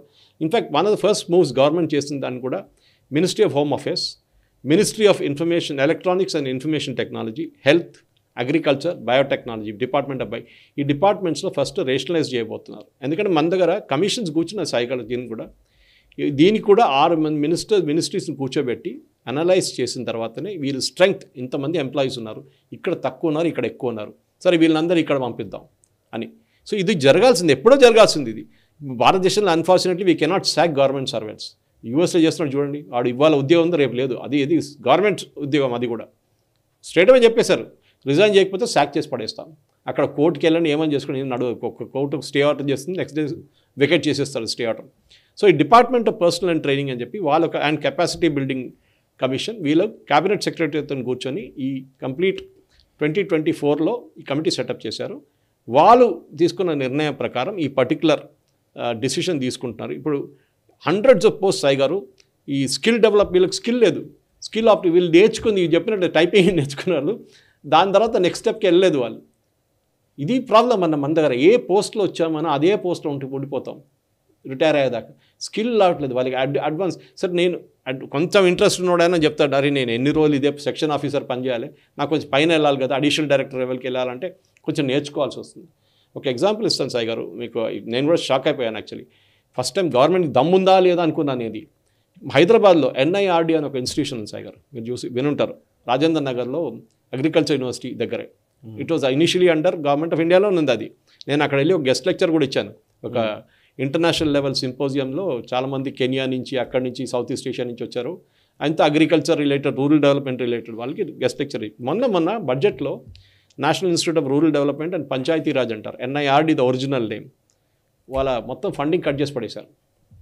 మొత్తం ఫండింగ్ కట్ చేసి పడేశారు. ఇప్పుడు ఎంత 300 ఎంప్లాయీస్ అంతా ఉన్నారు సాయి గారు. వాళ్ళకి 221 రెగ్యులర్ ఎంప్లాయీస్, 410 కాంట్రాక్ట్ ఎంప్లాయీస్. వాళ్ళకి చెప్పారు, సారీ, నో మోర్ ఫండింగ్, మీరు కన్సల్టెన్సీ చేయండి, మీరు క్లాసులు పెట్టుకోండి, మీరు ఏమైనా చేసుకోండి, మొత్తం ప్రాపర్టీ మీదే, ల్యాండ్ బిల్డింగ్ అంతా మీ దగ్గర ఉంది, మీరు ట్రైనింగ్ సెషన్స్ పెట్టుకోండి, మీరు బయట నుంచి ఫండింగ్ తెచ్చుకోండి, ఏదైనా చేసుకోండి, కానీ గవర్నమెంట్ వైపు నుంచి 10 పైసలు ఇవ్వము ఇక్కడ నుంచి. కట్ చేసి పడేశారు మొత్తం. ఇప్పుడు వీళ్ళు ఏడుస్తున్నా, మన ధర్నా చౌక్లో కూర్చొని ధర్నా చేశారు. సరే, వాళ్ళకి అది ఇప్పుడు దాకా అట్లాంటి ఒక సిచ్యువేషన్ వస్తారని వాళ్ళు అనుకోలేదు. నేను హోటల్ మేనేజ్మెంట్ చేసినప్పుడు సాయి గారు, మీడియా చదువు ఫస్ట్ ఇక్కడ జర్నలిజం ఎంట్రన్స్ రాశాను కానీ నెవర్ వెంట into you know the story. Hotel management చేసినప్పుడు 730 రూపాయలు ఫీజు కట్టాను సాయి గారు 6 నెలలకు. ఆ టైంలో ఐమ్ టాకింగ్ ఆఫ్ 83, 86, అంటే ఒక సంవత్సరానికి 1500 రూపాయలు. ఓకే. కానీ మా మీద ఖర్చు పెట్టింది గవర్నమెంట్ ఆఫ్ ఇండియా ఆ టైంలో 80,000 రూపాయలు ఒక సంవత్సరానికి. అక్కడ ఒక ఫిష్ కొన్నా కానీ, అక్కడ కిచెన్లో పనిచేసినా కానీ, ఇక్కడ వైన్ సర్వ్నా చేసినా, దీనికి అన్ని డబ్బులు అవుతుంది గవర్నమెంట్కి. అట్లనే 73, 74 స్టూడెంట్ ఒక బ్యాచ్లో ట్రైన్ చేయాలంటే మీకు డబ్బులు అవుతుంది. ఇప్పుడు ఆ కెపాసిటీ పెరిగి ఇప్పుడు 200 పిల్లలు ఉన్నారు per batch per year. Government అక్కడ కూడా ఫండింగ్ కట్ చేసి పడేసింది. మినిమం ఫండింగ్ ఇస్తాం శాలరీల కోసం, అది ఇది ఎస్టాబ్లిష్మెంట్ కాస్ట్, మిగతాది మీరు చూసుకోవాలి, ఫండింగ్ మీరు తెచ్చుకోవాలి ఎక్కడి నుంచి. చాలా మంది రూట్స్ ఉన్నాయి ఫండింగ్ సాయి గారు. ఇంటర్నేషనల్ ఇన్స్టిట్యూషన్స్ ఉంటుంది, వరల్డ్ బ్యాంక్ ఉంటుంది, వాళ్ళ దగ్గర చాలా కెపాసిటీ బిల్డింగ్ ఉంటుంది వాళ్ళ దగ్గర. ఇప్పుడు మన USAID మాట్లాడుతుండే చూడండి, అట్లాంటి చాలా ఆర్గనైజేషన్స్ ఉన్నాయి. డబ్బులు ఇస్తారు మీకు, మేము ఈ స్పెసిఫిక్ కోర్స్ చేస్తున్నాం, మాకు ఇంత ఫండింగ్ కావాలంటే వాళ్ళు ఇస్తారు. వాళ్ళు యూరోప్లో కూడా ఉన్నారు చాలామంది అట్లా ఫండింగ్ ఇచ్చేటోళ్ళు. కానీ మన వాళ్ళు గవర్నమెంట్ డబ్బులు ఇస్తుంది కదా, రిలాక్స్, మాకు గవర్నమెంట్ ఉద్యోగం.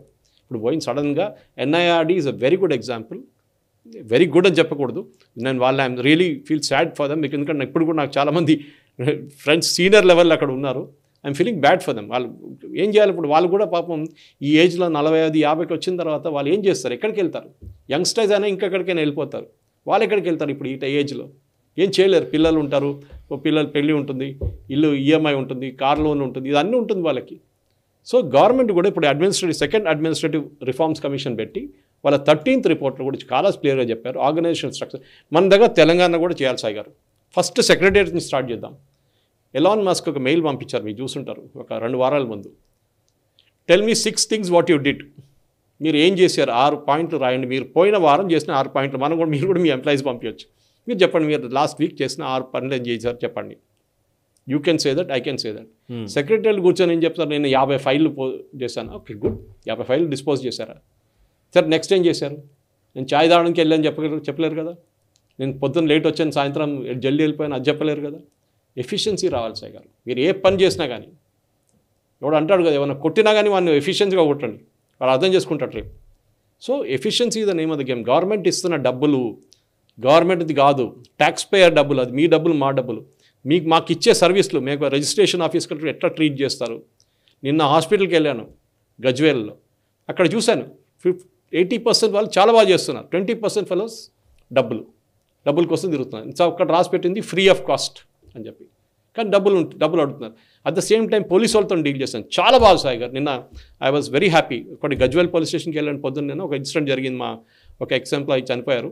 దాని తర్వాత నెక్స్ట్ అదే దానికోసం నేను కేసు రిజిస్టర్ చేయడానికి మన జినోమ్ వ్యాలీ తుర్కపల్లి పోలీస్ స్టేషన్కి వెళ్ళాను.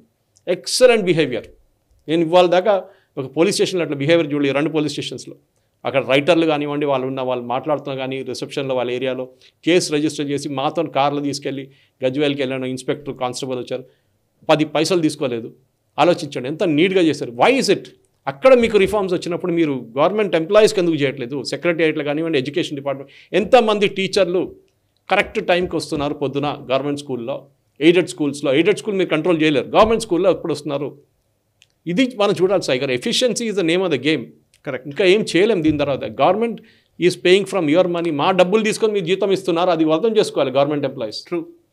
ఏది కామన్ మ్యాన్ చిన్న సబ్బు కొనుక్కున్నోడి దగ్గర నుంచి కూడా జిఎస్టీ తీసుకుంటున్నారు, స్టేట్ జిఎస్టీ. దాని నుంచి మీకు రెవెన్యూ వస్తుంది. ఇన్కమ్ ట్యాక్స్ కడుతున్నారు ఇక్కడ ఉన్న ఎంప్లాయీస్, దాని నుంచి మీకు వస్తుంది. గవర్నమెంట్ ఆఫ్ ఇండియా మళ్ళీ స్టేట్ గవర్నమెంట్కి వస్తుంది కొంచెం డబ్బులు, దాని నుంచి స్టేట్ లెవెల్లో ట్యాక్స్ కలెక్ట్ చేస్తారు, ప్రాపర్టీ ట్యాక్స్ కలెక్ట్ చేస్తారు, అన్నీ చేస్తారు ఇక్కడ. ఆ డబ్బులు తీసుకొని ఈ గవర్నమెంట్ ఎంప్లాయీస్కి. కానీ గవర్నమెంట్ ఎంప్లాయీస్ ఇక్కడ ఎట్లయిపోయిందంటే ఈ గ్రూప్ ఎగ్జామ్స్కి అంత డిమాండ్ ఎందుకు? ఒకసారి నేను ఉద్యోగంలో వస్తే అంతే సంగతి, అయిపోయింది, చనిపోయేదాకా లేకుంటే రిటైర్ అయ్యేదాకా ఇక్కడే ఉంటాను నేను, అంతే. అది కాదు. That attitude has to go. నేను ఎప్పుడు చెప్తున్నాను, 5 సంవత్సరాలు కాంట్రాక్ట్ పెట్టుకోవాలి గవర్నమెంట్ ఎంప్లాయీస్కి. ఆఫ్టర్ 5 years రివ్యూ, మీ పర్ఫార్మెన్స్ మీద మీరు ఉంచుకోవాలన్నా వద్దని గవర్నమెంట్ డిసైడ్ చేస్తారు. కానీ మన భారతదేశంలో అన్ఫార్చునేట్లీ చేయలేం. దానికోసం గవర్నమెంట్ అనగానే 2 types ఆఫ్ పీపుల్. మంచి ఎఫిషియెంట్గా ఉన్న వాళ్ళు ఐటీకి వెళ్ళిపోయారు చాలామంది, మీరు చూస్తుంటారు. కాదు నాకు గవర్నమెంట్ ఉద్యోగం చేయాలంటే వాడు యాటిట్యూడ్ అట్లా ఉంటుంది. ఏది నేను ఎప్పుడు పోయినా కాదు, ప్రాబ్లం లేదు, 11 కూడా వెళ్ళొచ్చు, నేను లీవ్ తీసుకుంటూ కూడా ఎవరు తెలియదు, నేను 6 రోజులకి ఒకసారి సంతకం పెడితే ప్రాబ్లం లేదు. ఈ యాటిట్యూడ్ పోవాలి సైగా. And this particular thing government of India చేస్తుంది చాలా మంచి మూవ్ అనమాట. Right sir, thank you very much sir, thank you very much. So ప్రతి వారం మనం ఓన్లీ పొలిటికల్ డెవలప్మెంట్స్ మాట్లాడుతున్నాము. దాంతోపాటు మీరు ఎంచుకుంటున్న అంశాలు చాలా ఆలోచింపజేసేవి. నిజంగా ఇప్పుడు ఇట్లాంటివి ఫుడ్ ఫర్ థాట్ అంటారు కదా, నిజానికి ఇక్కడ నుంచి బయటకు వెళ్ళి అరే అవును కదా అని ఆలోచించే మనుషులు చాలామంది ఉన్నారు. నాకు ఫోన్ చేసి చెప్తున్న వాళ్ళు ఉన్నారు. నిజానికి ఈ నేషనల్ రౌండ్ అప్ చర్చ అయిపోయిన తర్వాత అరే పలానా విషయం మీద మళ్ళీ ఇదేదో కొత్త థాట్ మనం ఆలోచించాలేమో దీని మీద అని అనుకునే వాళ్ళని కూడా మీరు ప్రేరేపిస్తున్నందుకు అలాంటి స్ఫూర్తిని. గజ్వేల్కి వెళ్ళినప్పుడు, తుర్కపల్లికి వెళ్ళినప్పుడు అక్కడ కలిసారు మనుషులు. ఎస్ సార్ మీ ఛానల్ చూస్తుంటాను సార్, నేషనల్ సిస్టమ్ చూస్తాను సార్, చాలా బాగుంది సార్, మేము చాలా నేర్చుకుంటాం సార్ దాని నుంచి. అది మనకు థ్రిల్ సాయి గారు, పర్సనల్ సాటిస్ఫాక్షన్ అది. నాకు తెలుసు ఇప్పుడు మీ subscribers I think going to cross 1 million ఇప్పుడే రాబోతుంది, ఇంకా ఇప్పుడు దాకా అయిపోయి ఉంటుంది భవిష్యత్తు. సో ఇట్లాంటి పరిస్థితుల్లో ఐ థింక్ బయట వాళ్ళకి మన ఇన్ఫర్మేషన్ ఇచ్చేది మన ఒక బాధ్యత. మన ఇట్స్ అవర్ రెస్పాన్సిబిలిటీ అన్నమాట. రెస్పాన్సిబిలిటీ సార్, నిజం. మన పిల్లలకి ఇప్పుడు మనం ఎప్పుడు చిన్నప్పుడు కూడా స్కూల్లో నేర్చుకున్న టీచర్ ఇప్పుడు కూడా గుర్తుపెట్టుకుంటాం. కరెక్ట్. అట్లనే మన దగ్గర ఉన్న ఇన్ఫర్మేషన్ షేర్ చేసుకుంటే బాగుంటుంది. నేను నా దాంట్లో పెట్టుకొని, నేను బాడీలో పెట్టుకొని ఏం చేయలేను దాన్ని. Okay, really thank you very much, thank you very much Suresh Kochatla గారు. చూసారు కదా, ఇది సురేష్ కొచ్చాట్ల గారితో ఈ వారం ఎపిసోడ్ మీరు చూసారు కదా. ఈ ఎపిసోడ్ నచ్చినట్టయితే వెంటనే లైక్ చేయండి, 10 మందికి షేర్ చేయండి, అండ్ మీ కమెంట్స్ ద్వారా మీ అభిప్రాయాలు మాతో పంచుకోండి. మనసా వాచా కర్మణ, దేశహితం కోసం పరితపించే నేషనలిస్ట్ హబ్ ఫ్యామిలీ, అంటే నేషనలిస్ట్ హబ్ ఫ్యామిలీ ఇప్పుడు 1 million దాటుతుంది. సో నిజానికి ఒక 10 మందితో మొదలైన ప్రస్థానం 10 లక్షల మందికి చేరుకుంది. ఇది నిజంగా సంతోషించే విషయము. ఎట్ ద సేమ్ టైం బాధ్యత పెరిగింది అన్న ఒక స్పృహని మీ ముందుంచుతోనే అండ్ ఈ ప్రస్థానాన్ని ఇలాగే విజయవంతంగా కొనసాగించాలని విజ్ఞప్తి చేస్తూ నమస్కారం. ఈ వీడియో మీకు నచ్చినట్టయితే లైక్ చేయండి, 10 మందికి షేర్ చేయండి, అలాగే కామెంట్ల రూపంలో మీ అభిప్రాయాలను మాతో పంచుకోండి. Nationalist hub group of channels ను సబ్స్క్రైబ్ చేసుకుని తెలుగునాట జాతీయవాద జర్నలిజాన్ని ప్రోత్సహించండి. ఈ వీడియో కింద ఉన్న బెల్ ఐకాన్ పై క్లిక్ చేయడం మర్చిపోవద్దు.